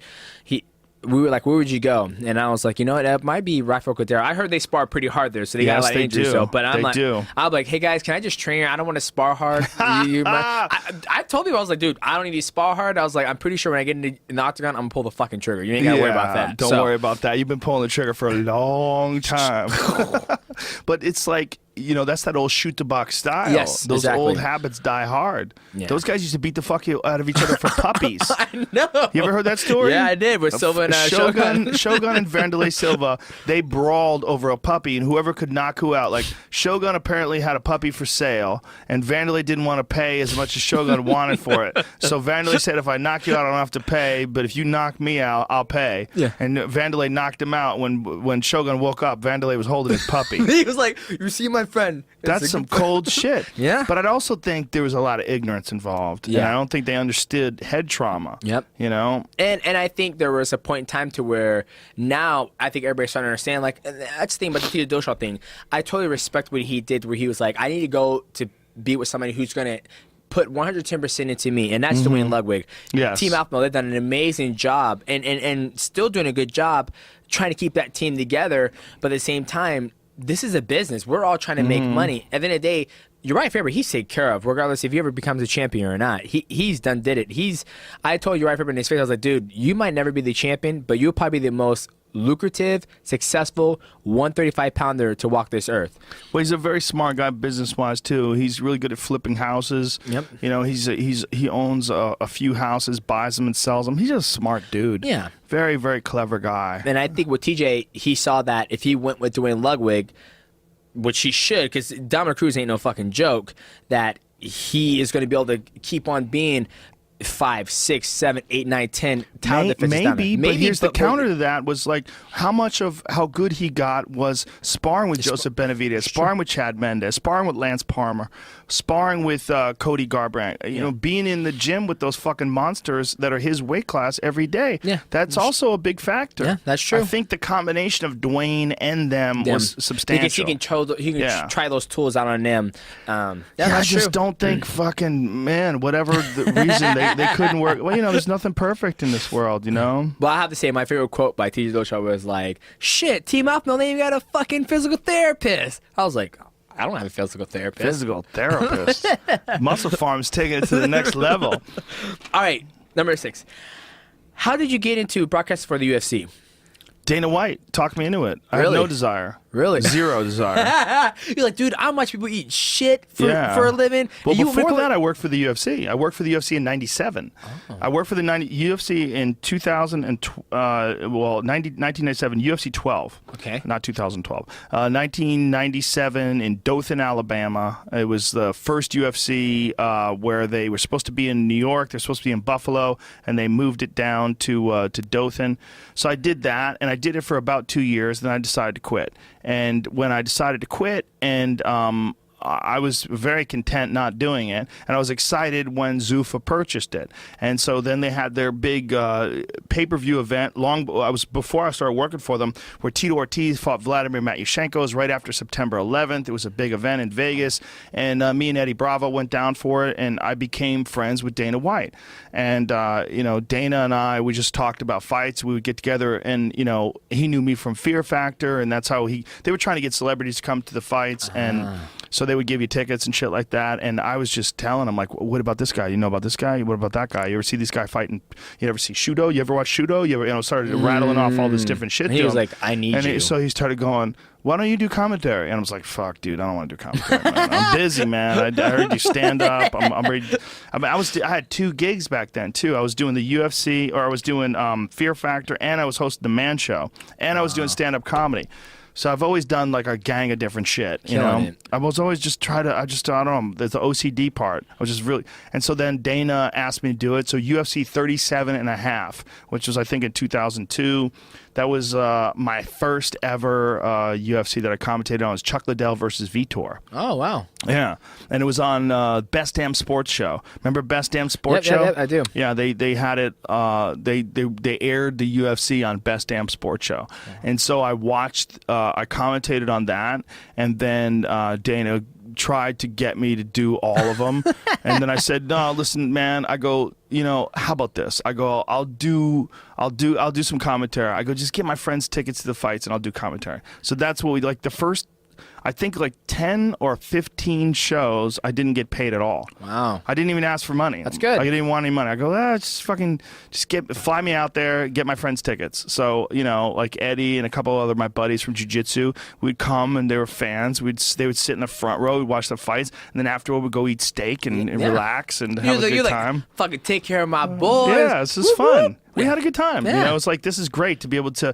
because we were always big UFC fans. One of the things we would always say is what the UFC really needs is some crazy millionaires who have all this money in the world, who are willing to spend a ton of money to promote the sport. Yeah. And if they did that, man, the sport is so exciting, it could really be huge. And so that was our thought process behind it. And it's almost like we manifested the Fertittas. Yeah. And the Fertittas out of nowhere became these guys that were these like super millionaire, billionaire characters that were fans of the sport. And so from 2002 on, I've been doing it. Nice, man. Love it. Love it that you're there. All right. Have you ever commentated high? No. Oh, there you go. No. I was probably like a little lingering. Like I wouldn't have passed any tests. Yeah. But no, I never do now. Maybe that was like really early on. But like in the early 2000s. But no, I'm sober for all of them. Good. All right, here it is. Even the hangover thing, I'm never hungover anymore. That was early days. Yeah. And only a couple times. You're like. Because I remember my brain just wasn't firing that good. I was like, ooh, this is not good. Mike's like, Joe, you're all right? He goes, yeah. He never says that. It's always me asking him. Mike, I'm like, okay. He goes, I don't know, Joe, you're not fired today. This one is be kind of two-part. Thoughts on people going to Bellator and testing the free agency market? I think we need more competition, and I think it'd be great if Bellator becomes giant. First, they should ditch that stupid fucking name. I think Bellator. What is a Bellator? Try explaining that to your fucking gardener.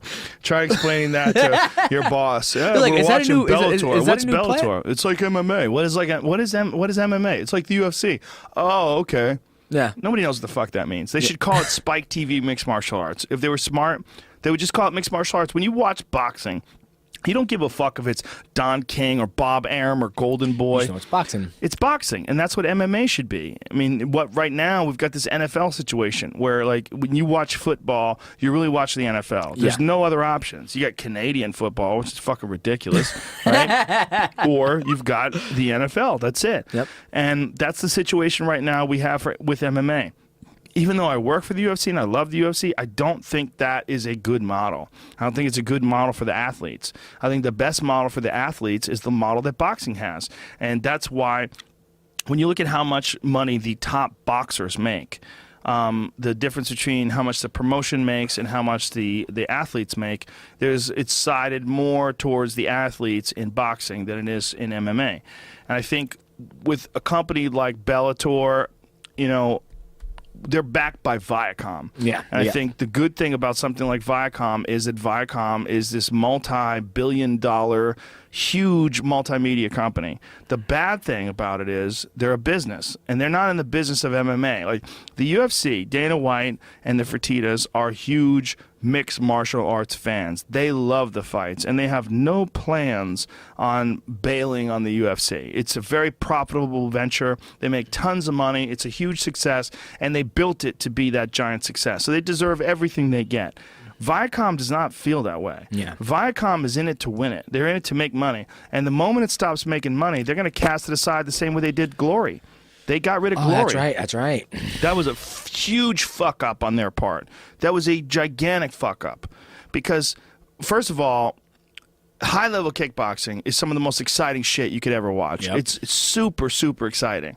And for them to bail on that, I just think it's ridiculous. I just think it's so short-sighted. And I think their promotion sucked. I don't think they did a good job of getting people excited about it. I don't think the promotion, like the actual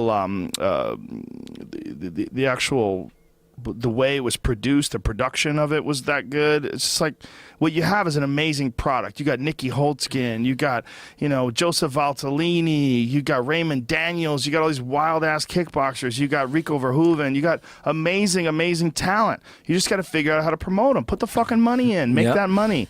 Put the money in and get the return. That's not the business they're in. They're in the business of profitable promotions, profitable television shows, profitable productions. Whatever they put together, they want it to make money. And when you start seeing those 200,000 views, 300,000 views, they're like, fuck this. Yes. Yeah, and they tried that one pay-per-view, which is an extreme disaster.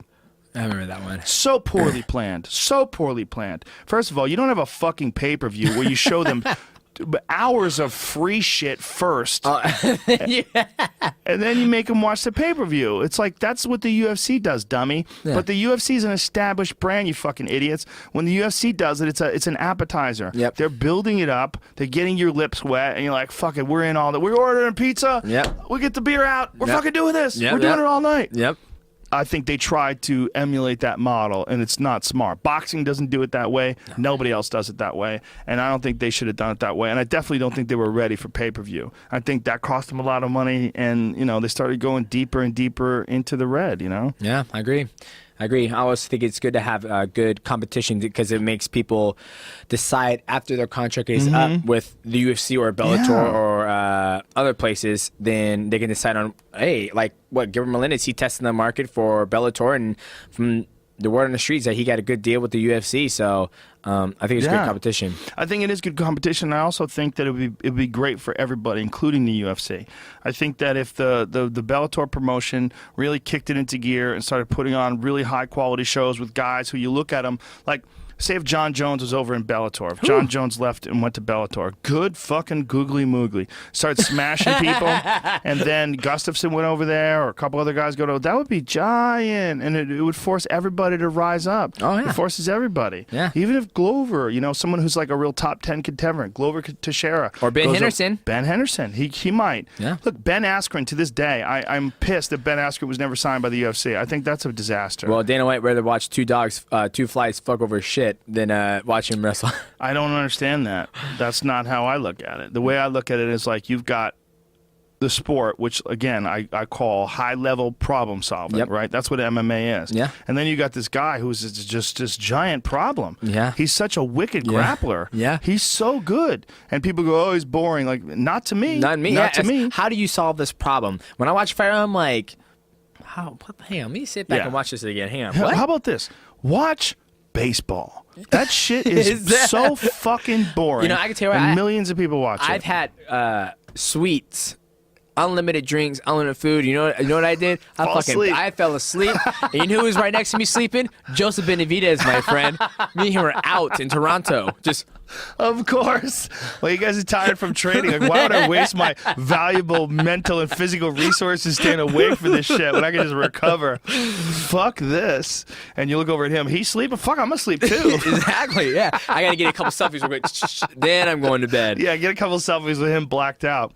Yeah, I think that MMA should be pure. Yeah. That's what I think. And I think that a guy like Ben Askren, he presents a pure problem. And that problem is he's got a very strong skill. And he's incredibly gifted and talented in one aspect of MMA. And I want to see a guy like that. I want to see you throw that guy in with everybody. I want to see what can he do to Carlos Condit. Yeah. Maybe he takes Carlos Condit down. Carlos can't do shit to him. That's why I like you. People are like, oh man, Sage Northcutt, he's too young. Fuck that. I want to see him fight Anthony Pettis. Fuck yeah. I want to see his athletic ability against somebody who's just as athletic and skillful. Yeah. Yes, I understand building him up, rising him to the occasion. Who cares? Yeah, he lost. Who cares? Right. He'll come back. He's young. He'll get better. He'll get better. Well, let's not, I'm not saying they're pampering him right now. A lot of eyes out there are like, this is one thing that pisses me off. When people are like, he's not ready for that fight. He's not ready for that fight. How do you know? Well, this is the thing. Yeah. Here's my opinion. When you come to the UFC, this is the fucking hippie the thing. My amateur career was so long that Matt wanted to make sure when he called me, when Sean Shelby called him, he goes, hey, we got to fight for Demetrius Johnson. We want to sign him after I knocked out Jesse Brock in Alaska. And Matt was like, okay, who do you want him to fight? And he goes, Brad Pickett, right? Any other coach would be like, no. I don't want him to fight Brad Pickett. Brad Pickett's tough. He's good. You know what Matt said? Absolutely, let's do it. I believe Demetrius Johnson could beat anybody out there. I went out there and I fought my ass off, broke my hand, and lost the fight. And was Matt upset? No, he wasn't upset at all. He goes, dude, that was your first fight in the big show. You went out there and fought your ass off. You performed way more than my expectations. So why not? Let's throw Sage Northcutt against who you think would be a good fight?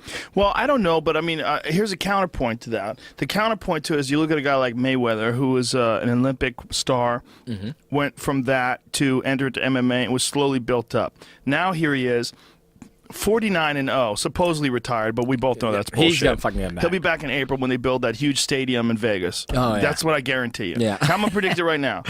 He's going to be back in April, and he's going to fight Manny Pacquiao after Manny Pacquiao recovers from shoulder surgery. And it'll be the biggest fucking fight ever, next to the last fight, which was the biggest fight ever. Yep. He's not going to pass up on money. No. And he's still young, and he's still awesome. Yeah. Why would you tie your record with another person where you can have the record? Exactly. Fuck Rocky Marciano. Bang! Not only that, I think Rocky Marciano fought his brother more than once. Really? Yeah, that's the rumor. The rumor is Rocky Marciano fought his brother at least once, maybe more than once. So his record might really be like unquestionably, Rocky Marciano was one of the greatest boxers of all time. Yeah, unquestionably a nasty brawler. You watch his victory over like Jersey Joe Walcott, that nasty knockout. Yeah. He was a fucking brawl. And he was 189 pounds. Yeah. He was 5'9", and he was a fucking heavyweight. I mean, it's incredible. I mean, he might have been 5'10". I mean, I don't know, but he wasn't a big guy. Yeah. It was a different world back then. It was hard to get food. Yeah. You know? It was hard. It was hard for people to get big. Yeah. You know, the average person during World War II, the average man, or not World War II, the Civil War, the average man was like 130 pounds. There you go. Right here. There's no food. I mean, there were no giants back then. It was really difficult. Like when a guy like Jack Johnson came along, everybody was like, "What the fuck?" Because he was a legit heavyweight. Yeah. But they called him, they called him a giant. And I mean, what was he, like 6'2"? I think Jack Johnson was 6'2". Yeah. That's what I think. I don't think people were big back then. I think it was a totally different world. But how tall was he, Jamie? 6'2". See, bitch, I know my shit. Woo. What was the original question? What the hell? How did we get to that? We ran off of talking about what was it? Where did we start from? Oh, Sage Northcutt. Yes, fighting. And how we were like, oh, If Sage Northcutt they're not ready was, for that fight. Not just my Sage. student. If he was my student, I would test the waters. I would. The first fight that he fought, who was the guy who fought? I forget the gentleman's name, but it was a really quick stoppage. We don't know anything other than the fact that he's explosive and fast, and he took advantage of an opportunity. Stopped the fight quickly. I think that if time goes on, he's got a lot of potential, and he's got a lot of marketing potential, and you got to look at it as a massive investment. And I think that you would start to build him up, give him some tougher and tougher fights, and then maybe when he's 20, 21, then.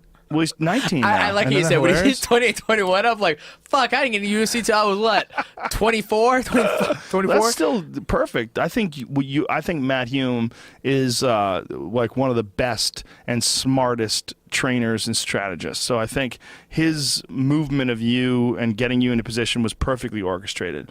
I think a guy like Sage needs someone like that to be in his corner. Ronda obviously didn't have that. Yeah. Obviously. She didn't have someone who's covering all the bases. And I think you need someone who covers all the bases. Like, we don't know, how good is this kid on the ground? I mean, how good is this kid's wrestling?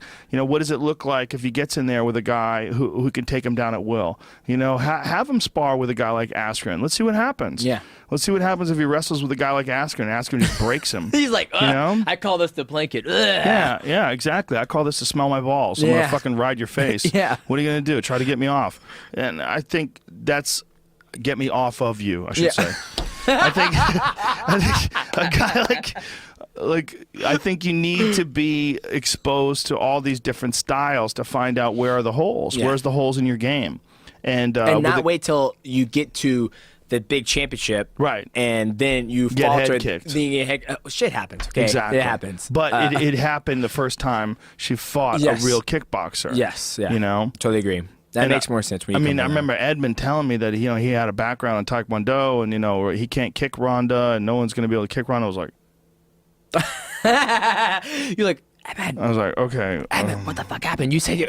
I remember just from him saying that, I was like, okay, what? Can I just see you kick? Can I just see what this background looks like? It's just a goddamn giant difference between Anthony Pettis and you. Let's just be realistic, Absolutely. Those guys. Anthony Pettis, he's that when you get like these world class kickers, there's a difference between a trainer like an Edmund and a Anthony Pettis. I'd rather get punched in the face than get fucking kicked. Oh fuck yeah! And if you've never been kicked, fuck yeah! My dream was one day to meet Crow Cop. I'm like, dude, I want you to just kick me in the fucking leg. Him and Aldo. Like when I first met, I love Aldo. Like he was like my biggest inspiration. Like Crow Cop, Andre Arlovski, and Jose Aldo were my biggest inspirations. And I was like, when I met Aldo, I don't speak Portuguese. I was like, dude, just fucking kick me. I just want to, because that's like the thing. I was like, just want to feel it. I just want to fucking feel like what makes people like speed. I was like, just fucking kick me just once, and I don't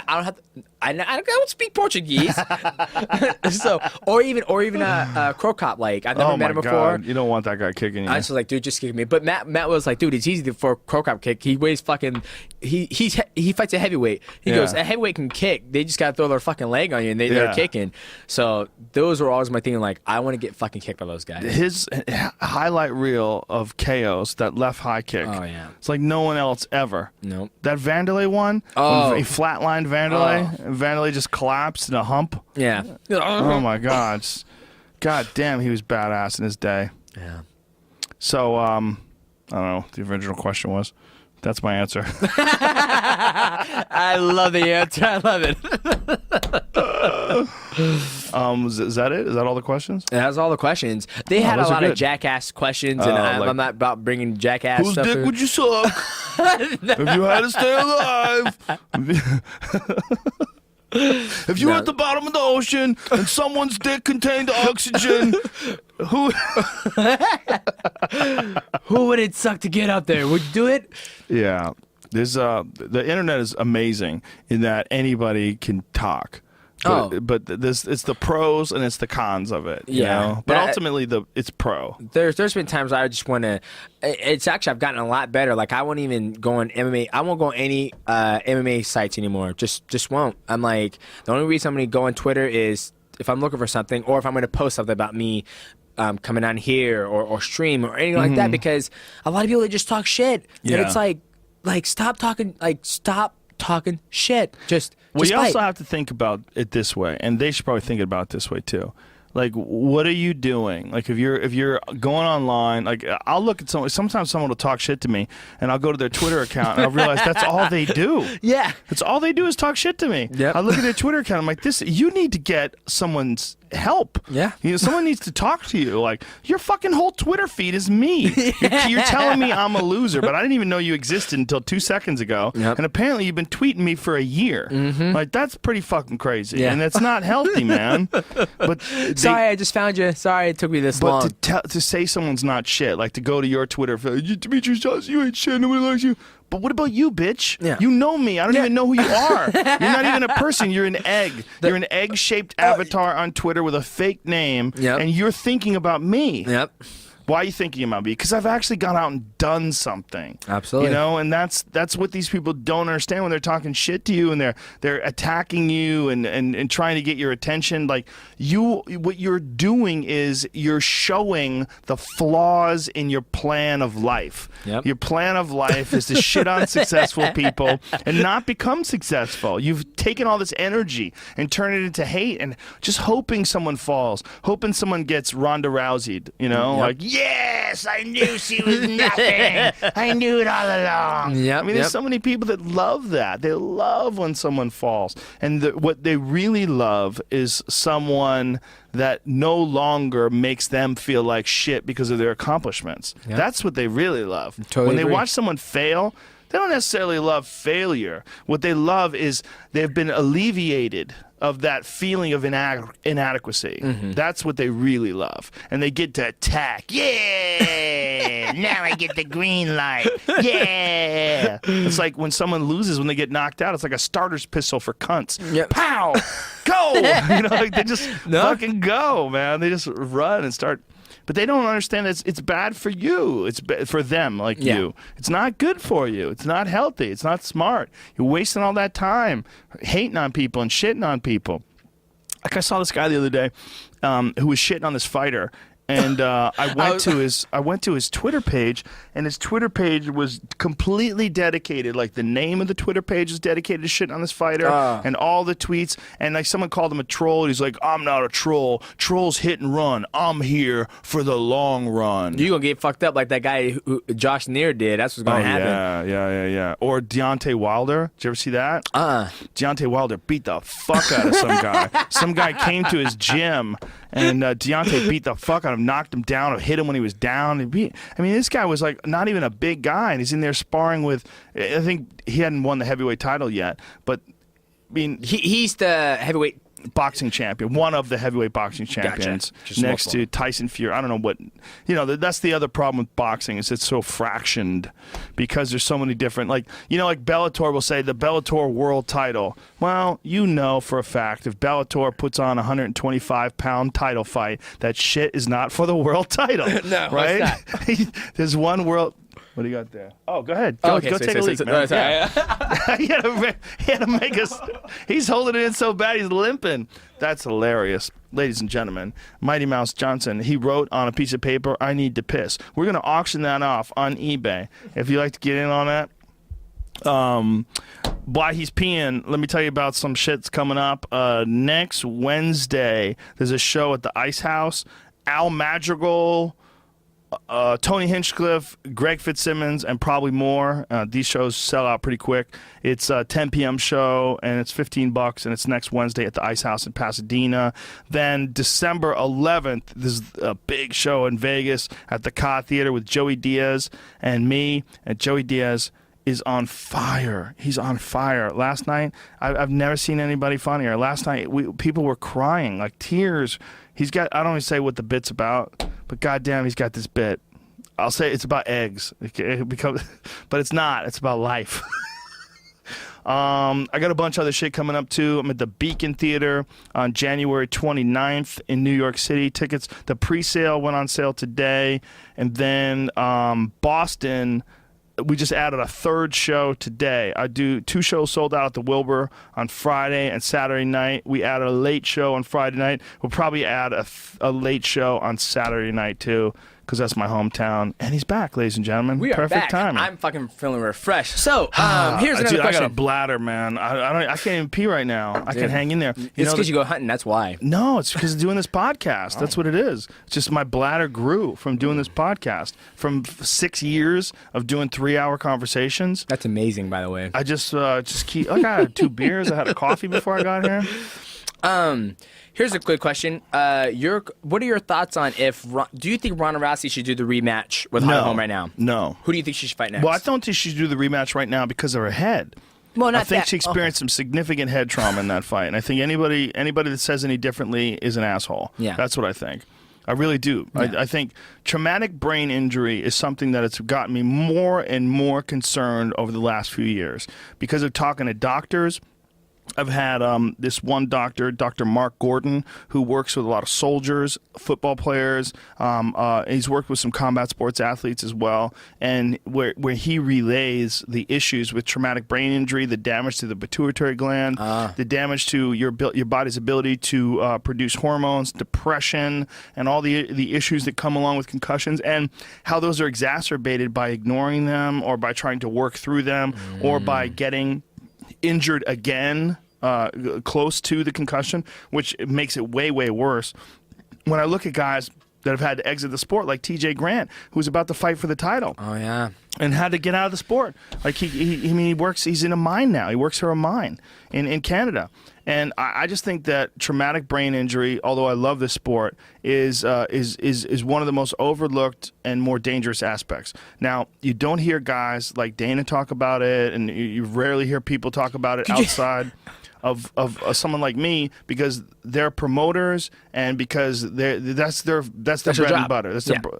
I can't do that because for me, my bread and butter is me being honest. Yeah. That's my business. My business is I got to say what I really think. And what I really think is she needs a comprehensive overhaul of her game, of her MMA game. Yeah.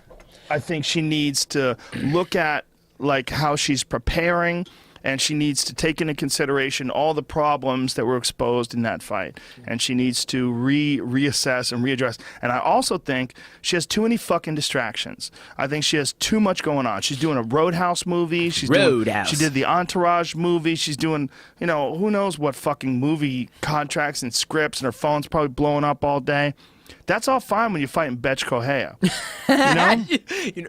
Nothing to take away from Betch Kohea, but Betch Kohea, she's like a mechanical or robotic sort of a puncher. Yeah. She kicks, kind of robotic. There's no real threat of explosion. There's no real submission threat. I'm not saying that Betch can't eventually put that in her game, but as right now, when I look at her, like when she fought Shanna Baszler, I'm looking at like a robotic fighter. It's funny. It's so robotic, you're laughing. I think she needs to really look at the whole. I mean, like we said, MMA is problem solving, right? There was obviously a bunch of new problems that were exposed in that fight, and one of the big ones is the difference between hitting mitts sparring with people that aren't really strikers and fighting a 19-time world boxing champion. Yeah. Who's also an outstanding kickboxer, who's also an outstanding athlete, who's also incredibly mentally tough, who also has a fantastic, real, professional MMA camp filled with champions, potential champions, world-class contenders. Mike Winkeljohn is one of the best fucking striking coaches in the world. Greg Jackson, who's a master strategist, and they've gone over this with a fine-tooth comb. There's no yes men, and there's no you need.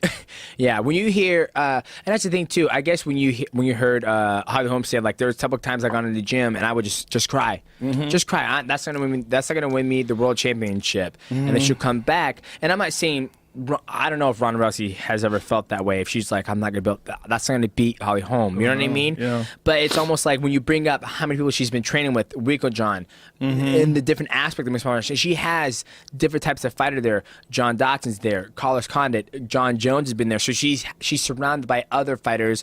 That's all these fighters do. You know, with Ronda, she's been able to expand her brand and go into movies and do all that stuff to have that income coming in, to where I don't know if anybody else around her is still on that, have that hunger, like, no, this is what you got to do. This is the goal. This is what pays the bills. Yeah, and that money is so great from those movies. Then she's got agents. Her agents were out there in Melbourne with her. Oh, really? Yeah, man. Fuck. Movie agents in a fight. You know, look, man, I go back to the days when Mike Tyson had that fucking down jacket on and he was running at 5 o'clock in the morning, and he was 19 years old, and they asked him, why do you run at 5 o'clock in the morning? And he was like, I run at 5 o'clock in the morning because I believe that my opponent is in bed and I believe it gives me an edge. He's not getting movie scripts. Yeah. He's not thinking about writing a book or dodging some fucking, paparazzi. He's an animal. Yeah. He's out there being Jack Dempsey. He's being the best he can be. He's out there with a singular drive. I think you have to be obsessed with fighting, and it has to be your overwhelming, consuming passion. And I think as soon as you start giving up little pieces of real estate, you start making little subdivisions in your brain. Yeah. Well, you know what? I'll just put a little side for my fucking my little TV show that I'm going to work on, and I'm going to start my own production company. I'm looking to the future. Look at the future is a fucking left high kick. All right, that's the future. That's what you need to be preparing for. Fuck all this Roadhouse bullshit, because that movie's going to come and go, and you're not going to notice whether or not. Look, Ronda made some insane amount of money in the last couple of years, right? Some insane amount of money. I mean, depending on who you ask, she made between $6 and $10 million over the last couple of years. Okay, so let's just stop right there and look at that. If you make $1 million for Roadhouse or $2 million, you're not going to know that. You're not going to notice that money. Well, no, that's what I'm saying. Like, you don't know the difference between 6 and 8 million. Yeah, doesn't mean anything. Gotcha. Unless you're a crazy person that constantly needs to buy things. Yeah. When you have a certain amount of money, everything becomes free. Yeah. That's what it is. It's like you want to go buy a laptop. Well, go buy a laptop. You just fucking give them the credit card. You don't even think about it. Yeah. When you're broke, you go, how much is a laptop? $2,000? Shit. Hey, shit, I still fucking do that now. Well, yeah. Right. Well, you're smart. Yeah. You're smart. You're frugal. But when you've got $10 million in the bank, what you're supposed to do is realize, okay, well, now no, money is not an issue. It's not an issue anymore. Yeah. So now, why would I want to go out and try to search for these new ventures instead of, okay, right now I'm fighting right now. This is what I'm going to put my eggs and all my focus on, and there's no reason why I need to go out and do this movie. But it might be talent. It might be something. The problem is you let the door open to the vampires, the agents, like. And they come in. I was like, they come in your house. I mean, it's just a door. You let the door open to the vampires, and they slide into your house. And they go, "There's so much money on the table, Rhonda. There's so much money to be made. Yeah. What about films, Entourage? If you fucking spent a moment of your life preparing for that piece of shit movie, that's a moment wasted, right? It's a fact. You're doing the most noble, courageous, terrifying thing in all of sports. You're becoming the most dominant and recognizable female champion of all time.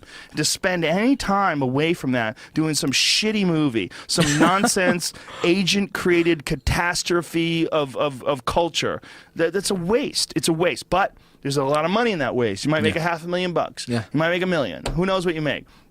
The point is, that all of that stuff came about because of her fighting, and because of her success, and because of her dominance. And as soon as that success and dominance goes away, then all that money erodes away. See, you open the door to the vampires suck your blood, and then you're left there dehydrated and emaciated. You're like, what happened? You open the door. Yeah. You open the door and you let them in. And I don't necessarily think anybody other than her mother, who's just a badass herself. I don't think there's a lot of people that are going to tell her that, you know? So what would you say?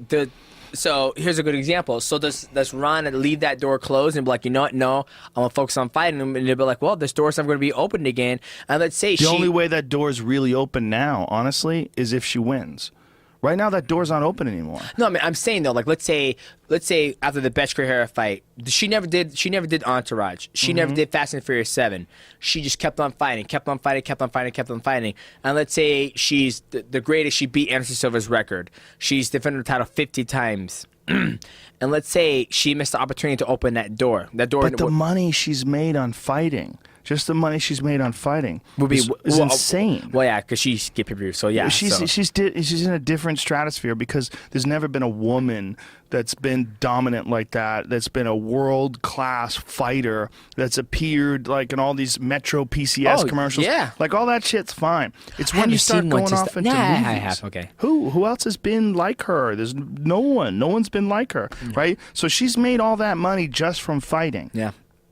I think when you stretch out, you get greedy, you start going for all that other stuff. Like, there's some cool shit. Like, I love the idea of the Roadhouse movie, but the Roadhouse movie doesn't work anymore. Yeah. The Roadhouse movie only works when she's the badass. Yeah. As soon as gotcha. now you want Holly Holm to be the fucking bouncer. How funny would that be if they're like, Holly Holm shows, walks in the door like, yeah.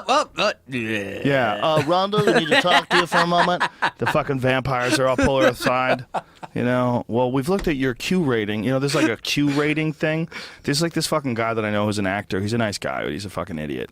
But he goes, you ever look at your Q rating? I go, what are you talking about? There's a website you can go to. You find out. Well, we're obsessed with it. Sometimes I'm more famous, and sometimes I'm not. Like, and I close his laptop. I'm like, what the fuck are you doing? Yeah. Get away from that. Get away. This is poison. This is occupying your thoughts. You have children. Yeah. Okay? You have hobbies. You have things you like to do. Yep. Do those things. Yeah. Concentrate on being the best you can be. Concentrating on this random algorithm that decides how famous you are in any given moment. That's insanity, man. Go take a yoga class. Yeah. You know, you need to do some mushrooms and go out in the forest and find yourself. Exactly.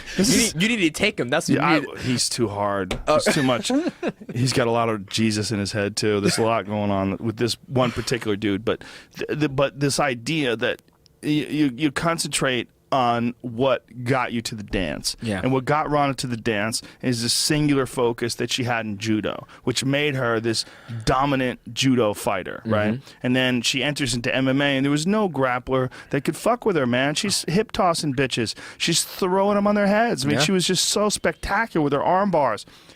But she found someone that had the kind of potential and that had the kind of talent that she did in a singular discipline, but it was a singular discipline that she didn't have. That discipline was kickboxing, you know, and boxing, striking, which is not her strong suit.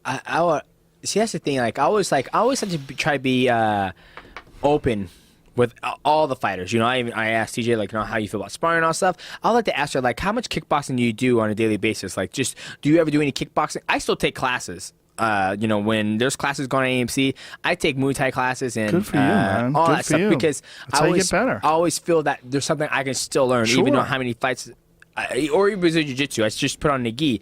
So I wonder, like, how much kickboxing do you do leading up to the training camp? But then again, you bring up, you know, the open the door or in the demons where it's like, hey, we're gonna get in and get this workout in, and then I gotta go do this interview. Hey, I gotta do this. But at the same time, you know, the UFC model, they push that because they need to have her mainstream to be able to open up doors to sell the pay-per-view revenues, to do all that stuff. So it's almost they like, do, but they don't. It's like, how much of that do you really need? How much of that is really beneficial? Like, what is the difference between, like, what Rhonda brings to the table, and if all that stuff was so beneficial, well, how come other fighters who do the same amount of work don't get the same amount of reaction to it? Well, it's because the results inside the octagon are what's most important. Yeah, oh yeah, absolutely. Like, all those interviews and they don't mean shit. Yeah, that's if you're boring. Yeah. You know, if you can't make it happen. If, like, I watch your skills and I'm like, oh my god, this is like clunky and there's nothing good here. Yeah. It's not gonna be worth it. Yeah. And the only way to take clunky and make it better is to singular focus. You have to be driven, and it has to be only what you think of. You have to be obsessed. You have to be crazy. I mean, you know it. Oh yeah, no, dude. Yeah, can't wait till the lights go off so we can talk a little bit more behind scenes, dude. I'm sure. I don't like the model. Yeah. I don't like the model of these athletes having to do all these interviews. I don't like their training being interrupted. I don't like their rest being interrupted. I don't like any of these things. Yeah. I think these things are counterintuitive. I think the same result that you get out of that could be gotten with a narrator, like they do on those Showtime things when they get what's his name? Leif. What the fuck's that guy's name? The guy who was in. Yeah, Leif Schreiber, right? That guy's a bad motherfucker. He's a great narrator. You get, who's the other guy from Pulp Fiction? Ving Rhames. Ving Rhames is good at that shit too. Like, you get a good narrator, you show training footage, and you have the occasional interview. Yeah. Maybe you have one interview a week. That way you get Yeah. It's almost like there was a point in time to where I saw so much of Conor or Ronda, and I was like, okay, I'm getting a little. And I love Conor McGregor to death. You gotta get in there, get your knees, go to Hank Wedman in there, and I was on the couch just laughing. It's like, oh, I can watch this all fucking day. Put your red panties on. Yeah, we made it. Yeah, but then it came a point in time to where, like, every single time I would be watching something, and I would see him over and over, and I was like, Enough. I'm going to change the fucking channel. I know. But then he went away for a while. Then he started doing something, and I was like, go on. What were you saying? What were you saying? Exactly. You got my attention. But, Yeah. I totally agree with It's you. like an elusive girlfriend. Yeah. You know, like, where are you, bitch? I'm fucking texting you all day. I miss the fuck out of you. Yeah, that's what it's like. If a girl's texting you all day, you're like, no, exactly. leave me alone. Exactly. I'm working out. Yeah, but then you never. That's the thing. You can never find the right recipe to do it because you've only had so many athletes be able to come into multi-platform stars, and I think. As a fighter, I want to get to that point to where I can make. I wish I could make $10 million. If I had $10 million in the bank, fuck. I'll tell you what. Right now, it would just. Well, my focus has always been mixed martial arts, but yeah, I don't fucking matter. Like, dude, DJ, you ain't gotta fight anymore, dude. We gonna call it a shot. Come on, we just gonna Do you train. think you would call it a shot? You think it would stop? You'd stop competing? No, I fucking love it. You'd still compete. I'll tell you what. I bet you wouldn't do any interviews. No, I still would. My phone broke. No, I still would.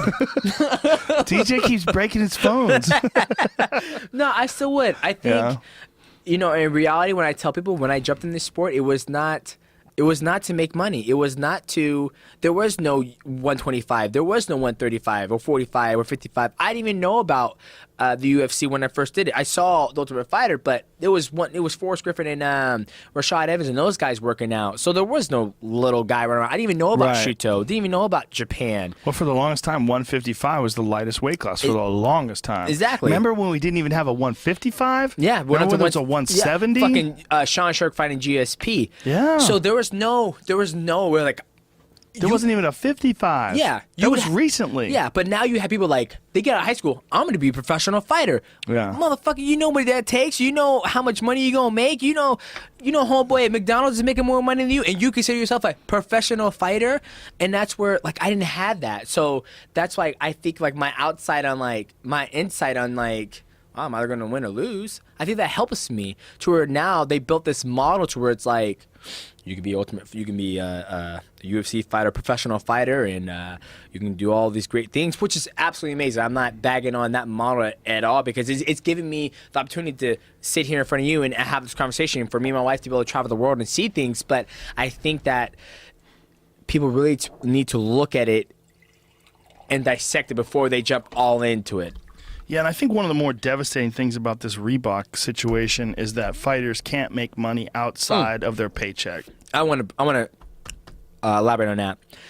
Here's my piece, even though you didn't fucking ask for it. Please do. I think the Reebok deal is good. How dare you? I'm gonna keep it fucking real. I'm gonna keep it real. There's been times where I fight and I never got paid. There's been times where we were going negotiating about Sponsors.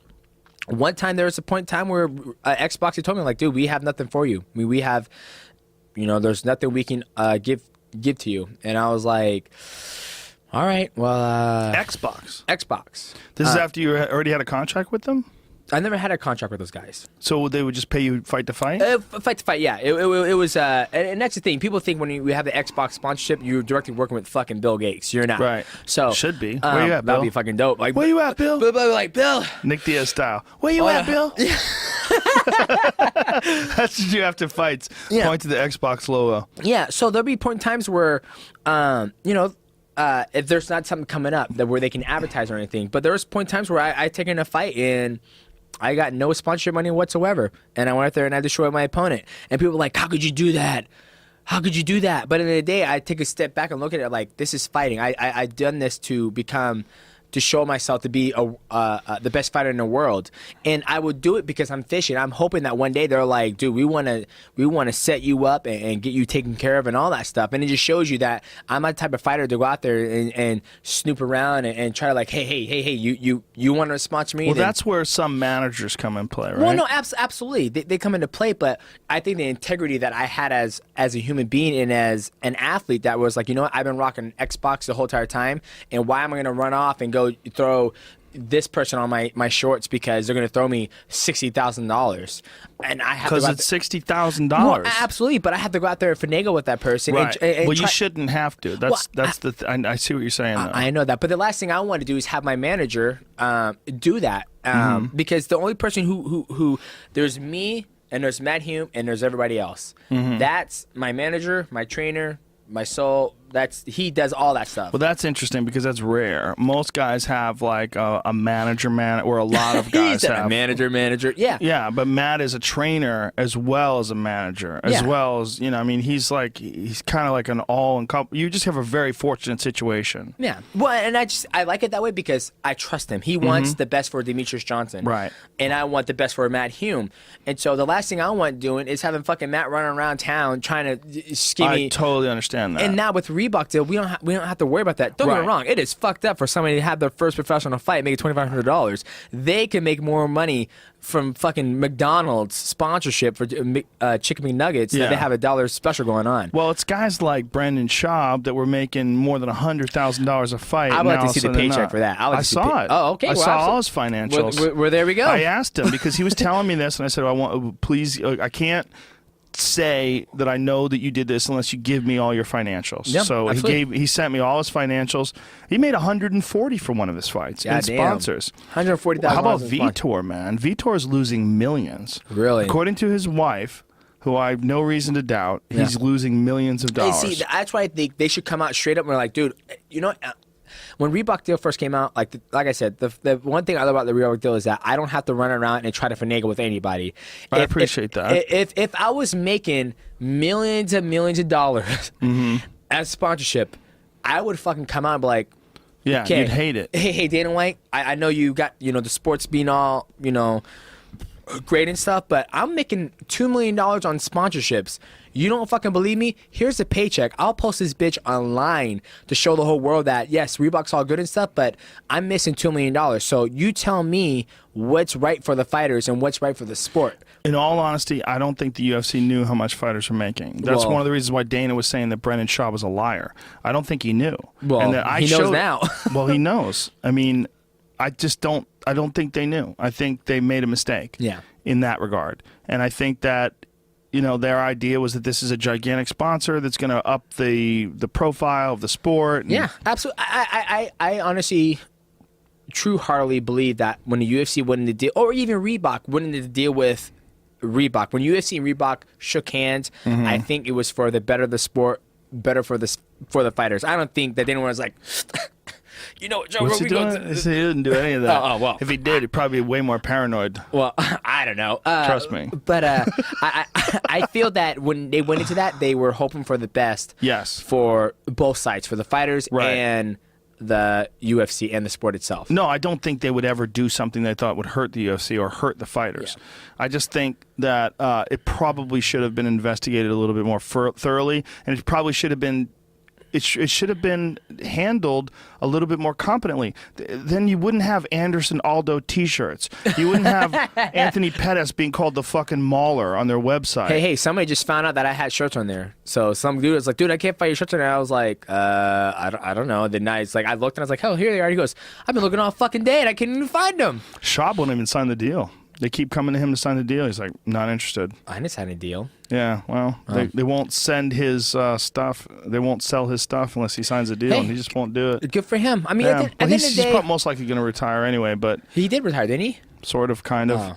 That's why at the end of the day, I'm at the point in my career where I know that I have to. And Dana White's told me this from day one. I remember the UFC Fighter Summits he used to do. He's like, you guys have to use the platform that we're providing you guys to be able to market yourself. And I never realized what he was saying until now. I'm in this point in my career. Like I've defended my title 7 times, and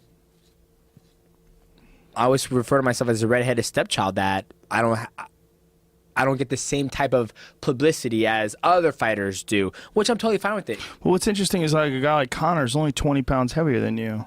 Yeah. It's not a size difference. I mean, there's a big fucking size difference. I've stood next to the man. He's fucking towering over me. He can see the bald top of it. He probably see his reflection in this shiny bald head, my friend. Isn't it weird though? That's only 20 pounds. Yeah, it's true. It's only 20 pounds, but it's you know, it's the way life is. As somebody told me, people like to see bigger people fight. Okay, but how come TJ Dillashaw gets a ton of press? He's only 10 pounds heavier than you. I don't know. There you go, right? You think it's because I'm black? I don't know. Because you're black? No. Could that be it? Jesus. No. I never even thought about that until just now. No. No, I don't know what it is, man. I think there's something about, like, flyweights. There's something about, like, the lightest weight that, for whatever reason, people don't appreciate someone who, even when you knock guys out at that weight class, I don't know what the fuck it is, man. I don't know what it is. It's all good. I sparred a guy the other day. He's coming in. He comes to train with us because he comes to train and he does he's a huge gambler, professional poker player, and he spars. And he comes to spar. He comes to get ready because this shit ain't good for your brain. No. I don't have a brain, but he does betting against other poker players, and he has a gamble going on that he's going to fight somebody for. I think it was, if he wins, he gets $270,000. If the guy backs out, he gets like $190,000. Whoa! So he comes to AMC to get ready for his fights. And he's way bigger than me, right? And then we're sparring, and like Matt was like, "You're gonna spar Demetrius Johnson," and we're sparring, and I hit him in his stomach. I was doing my thing, and boom, boom, boom, hit him in the liver, and he goes, "Oh!" And I was like, "Oh yeah!" And then I started hitting him in the face. I was like, and I'm very nice. I tell all my spar partners before my fights, I say, "I promise you, I will never hurt you. It might feel like fucking shit in hell, but I guarantee you will be able to go to work on Monday." Because a lot of my training partners, when I get ready for my fights, they have normal 9-to-5 jobs. Right. And so I was hitting him in the face. I was like, "Oh, isn't it amazing how the body just reacts when it gets hit in the liver? You don't even care I'm hitting in the face right now, do you?" And then he started bringing his face out. I go, wham, right? And somebody goes, "Okay, I'm done. I got to take a break." Matt's like, give him a break real quick, DJ. But it's like, If a person's like, "Oh, you're too small to fight," and I was like, "Dude, we can spar and we can see how it's gonna go. Like, I'm not gonna be a dick or an a-hole, but I'm gonna use my skill set that Matt has provided me with to dismantle you and show you need to respect me as a smaller person." I guess. I mean, I don't know how. Yeah, no, I know what you're saying. I know exactly what you're saying. I think it's a perception issue. When Matt structures your training camp, he does the whole thing. He does strength and conditioning, he does your kickboxing, wrestling, everything. Decides what you do on any given day. Yep. There's days I come in and I'm like, I'll be mentally prepared because, I always love it how you say, I want to see his fucking strength and conditioning program. Mm-hmm. And if you saw, you'd be like, "What the fuck are you doing, my friend?" Why? What do you do? you just have to come watch it. Like, what do you do? It's just random shit. Like, it's just crazy. Like, it's always structured totally different. Like, I'll come in physically, like, trust me, it beats the hell out of me where I'll come in Monday night, like, I'll do a Monday morning practice. I'll call my wife, like, "Hey babe, gonna go get some food." I eat the same thing every single day. I wake up, have the same food. You eat the same thing every day? Every fucking day. What do you eat? So in the morning, when it's training camp time, I have, maybe 3 eggs and toast with cheese on it with Tabasco sauce. Then that's all I have for breakfast. And I have a little glass of orange juice. Not a lot. I don't like the orange juice. Sugar, yeah. Take out to the gym. I do my hard intense interval day, and it might be depending on where we're at in training camp. Typically, the ones I fucking hate is the power explosion because I'm throwing. I don't like lifting weights. Like I like lifting weights, but I don't like lifting weights. When it comes to just strictly fighting, I don't like lifting weights because the person I have to lift up is 125 fucking pounds. Well, supposedly. So we do that, and then I take a break. I go to Teriyaki Madness. I have teriyaki with brown rice and cucumbers. I eat that. Then I go across the street and get my PCC. I have an apple. What's PCC? PCC is like a Whole Foods in Seattle. I have an apple, maybe a banana, and some type of nuts, and I fill up my gallon of water again. Then I sit there and I play video games until 5 o'clock or 5:30 or 6. Walk next door, do my Muay Thai pads, and then we'll either do hard grappling or we'll break down video and drill. And then next day, I do the exact same thing. Wednesday, I do the exact same thing. Thursday is off. Friday, I do the exact same thing. Saturday, I go up and spar, and that's it. So when people are like, when I look at fighting, it's my full-time job. Some people are like, I love Dana White's comment. People, champions, they can't take the pressure of being a champion. Being a fucking champion is easy, if you ask me. All I have to do is go out there and fucking fight and make weight. Literally, that's all I have to do. I don't let any distractions get in my way of my fighting. Like if someone's like, Matt, I told Matt, I was like, Matt, my goal is I want to do movies. I want to be able to do something. I want to go fight for so long. Like when I start making those 2 million or 3 million or 4 million, if I ever make that from fighting, then I won't worry about doing fucking movies. I'm trying to do movies now because I'm not making that because I want to go fight for so long. Right. And so, but if I made $5 or $6 million in the bank, I won't even worry about anything else. So that's why I put all my heart and soul into fighting because hopefully one day it opens those doors to the vampires. And I'll fight time. Demetrius, you can make money. The gay porn vampires are going to come in. But that's like, so when I say I do the same thing every single day for 8 weeks to 10 weeks, I live, breathe, eat, training. That's all I do. So you take Thursdays off every week? I take Thursdays and Sundays off. 2 days a week? Oh, yeah. Good for you. And Wednesday is only a morning session, and Saturday is only a morning session. So I typically take Wednesday night off, Thursday off, Friday double, and Saturday morning. Did you come to this from trial and error? Trial and error with Matt because I told him, I was like, dude, because at the beginning of it, I would train Monday, Tuesday, a double, and then Wednesday night I would train. So I would rest all day morning Wednesday, and then Wednesday night we would train. And then I felt like Thursday was almost like a recovery day. And then on Friday, I didn't feel as good because I was still beaten down. And so I was like, Matt, let's try Monday, Tuesday. My body's already to shit by Wednesday. And I was like, let's just go hammer it through Wednesday. Then I get Wednesday night off to relax. Then I get Thursday off to relax. Then by Friday, my mind, mentally, I'm like fresh, refocused. Body's fresh, refocused. We hammer it Friday. Then Saturday morning, we come in hard sparring MMA. And then Saturday night, I'm off. Sunday, I'm off. Monday, you start again. I'm like fresh, and we don't get in when we start our week. We don't get into like hard sparring. We spar. I maybe spar twice a week, and maybe one week super hard. But I don't wear headgear when I spar because we're not a big believers of hitting people in the head hard. That's so smart, man. It's so smart. The idea of taking those rest periods too, because a lot of people don't want to do that. They don't want to take those days off. I never wanted to do it before. But then when I fought, one time when I was well rested, like when I fought Dotson the second time, like after the fight was done, I was like, Joe Rogan, you son of a bitch, you look prettier than ever. All right, go ahead and interview. What do you want to talk about? I felt rested. Like I felt if I would need to go another 6-7 rounds, even though I had that. Because you weren't overtrained. Wasn't overtrained. I was very well rested. And sometimes there's that mental capacity to where, there's times I was like, okay, Matt, Matt's like, okay. He'd be like, you're done for today. I'm like, no. I want to hit the bag. I want to get some of my Miguel Cotto rounds. I want to hit the bag like a boxer. And he goes, no, you're good. There's no point because you have many more years to come to where you're going to put those arms to use. So you're done for today. Go home. And he would tell me to go home. It's not like, yeah, go ahead. You need to do more rounds on the bag. That's so smart, man. And that's Look, the fucking result speaks for itself, right? Yeah, absolutely. And that's why like now like I'm fucking itching. I'm scratching. I'm I'm at the point now where I'm just like, fuck, I'm just waiting for the UFC to be like, hey, this is who you're fighting next. This is the date. So you don't know who your next opponent is? Do not know. Who do you think it'll be? They say it's possibly Henry Cejudo, but I never get married to that opponent, because at the end of the day, it could be Henry Cejudo. 6 weeks into camp, he can get injured, and then they give me somebody else. Isn't it crazy, Joe? Cejudo's only had a few fights in the UFC, and already, I mean, that's the business. how many? Has he had 3 fights at flyweight? I think 4 overall. He fought Dustin Kimura. That was at 135 because he missed weight. No, he fought. No. He was supposed to fight Scott Jurgensen, or he's supposed to fight flyweight. He missed weight. Wasn't the first time he missed weight. And then Chusier Formiga is his last fight, right? his last fight, yeah. And then he fought. He's a good opponent. Who? Chusier. Yeah, he is. That was good. That was a good fight. Yeah, he was a good fight. We'll talk later. Yeah, we'll talk later.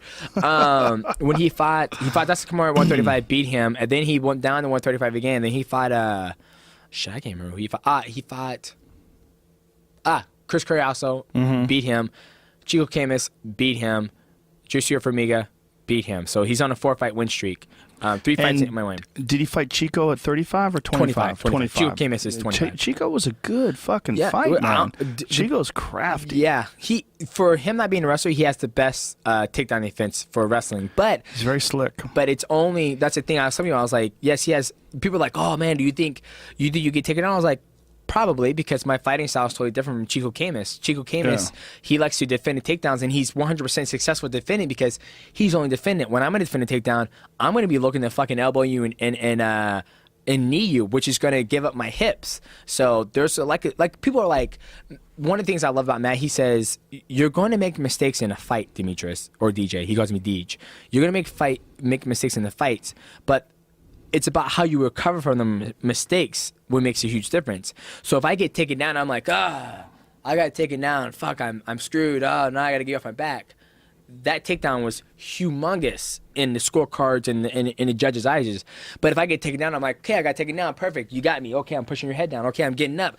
Scooting your hips away. Okay, that's what you're pushing me. I'm back on my feet. There's a knee to the liver. Okay, there's an elbow. You're backing up. Okay, I'm coming forward. I'm going to switch to southpaw. Here's a body kick. Oh, I'm back to orthodox. Here's this. That takedown means nothing at all. Right. And so that's my mindset. So you don't give in to that takedown. I don't give. How the fucking takedown? What are you gonna do? Ground and pound me? You're not gonna knock me out that way. It's just the way that I view fighting from the judges, to where the judges are like. Well, the judges, who knows what the fuck they're doing? Yeah. Like half the time, I mean, 50% of them are completely incompetent.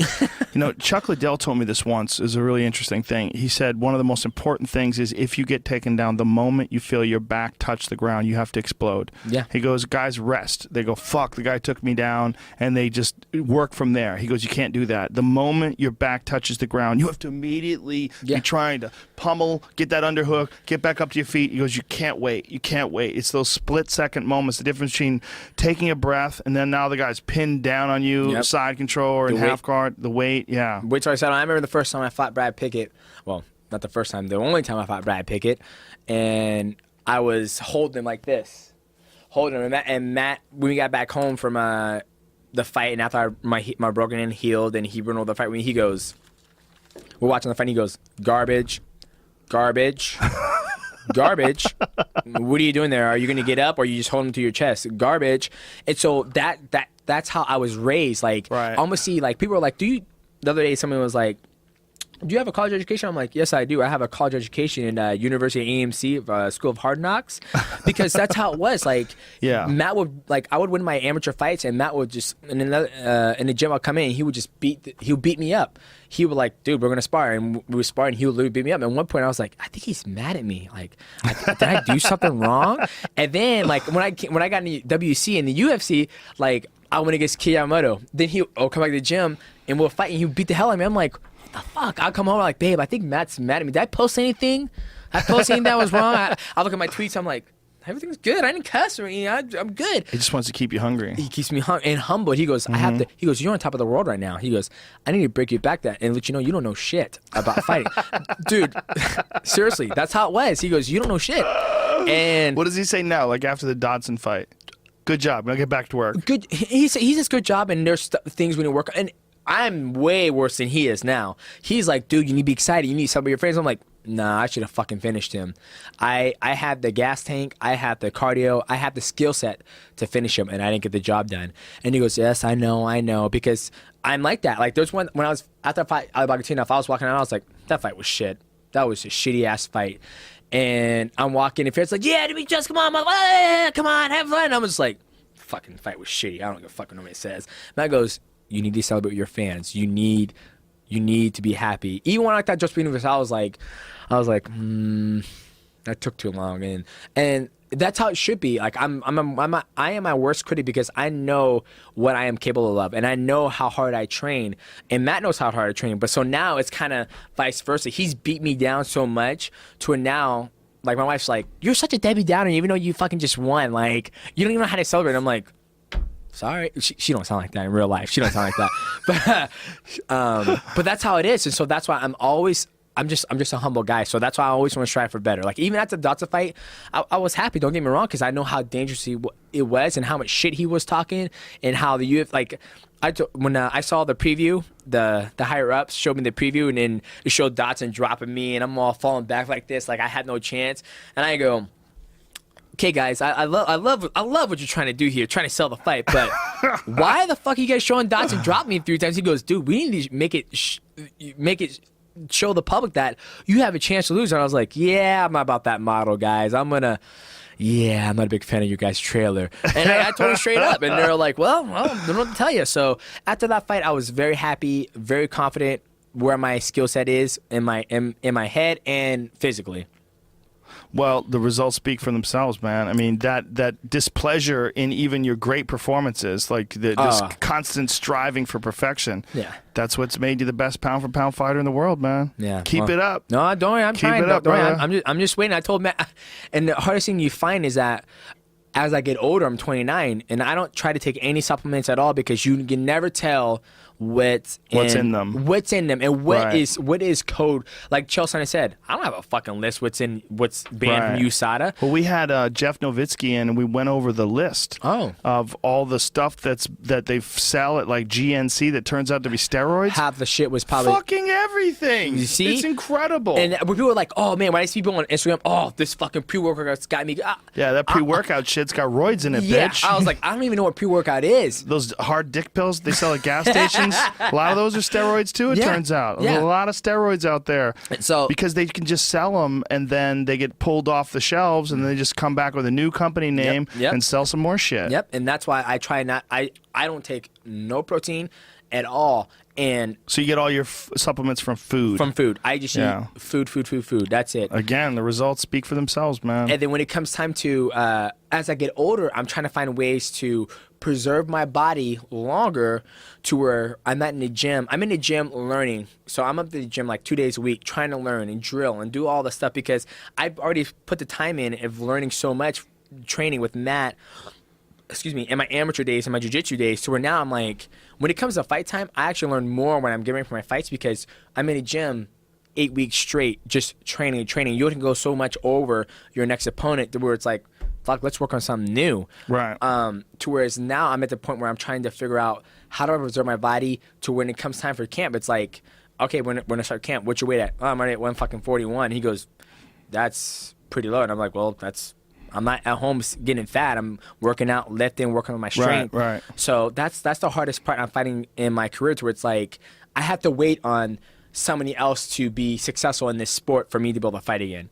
Wow, and that's crazy. That's the sign of success. Well, no, it's not. You're waiting for people to catch up. No. That is what's going on. You're twisted. I don't see it that way. That's my point of view. That's your point of view. My point of view is like I'm like itching, and you know what? The call might come, and I'm like, I don't want to fight there or this or that. But it's getting that point where I'm like I'm always hungry. This is how I pay my bills. This is how I put diapers on the baby's butt. But I'm just waiting like, come on, when is it going to be? And I want to be able, if it's on record, I want to fight February 6th in Vegas.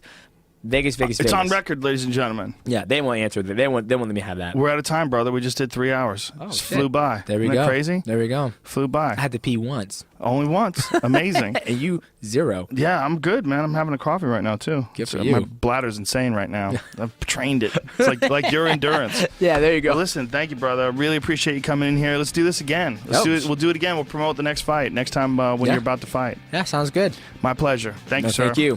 Mighty Mouse Johnson, ladies and gentlemen. Mighty Mouse USA. No, Mighty Mouse MMA. And, Mighty Mouse UFC 125 UFC on 125 Twitch. on Twitch. But what is it on Twitter? Mighty Mouse Mighty Mouse MMA. UFC 125, right? Yeah, Mighty Mouse UFC. Isn't it Mighty Mouse MMA? No. That's my Mighty Mouse MMA is my wife's email address. Oh shit! But they don't know if it's Yahoo. Yeah, or, don't or say .net They're or gonna AOL. fucking send dick pics to all of them. Oh God, no. All right, thank you, brother. Appreciate I it. appreciate All right, it. folks, we'll be back tomorrow with Bert Kreischer. See you then. Can you go over the time?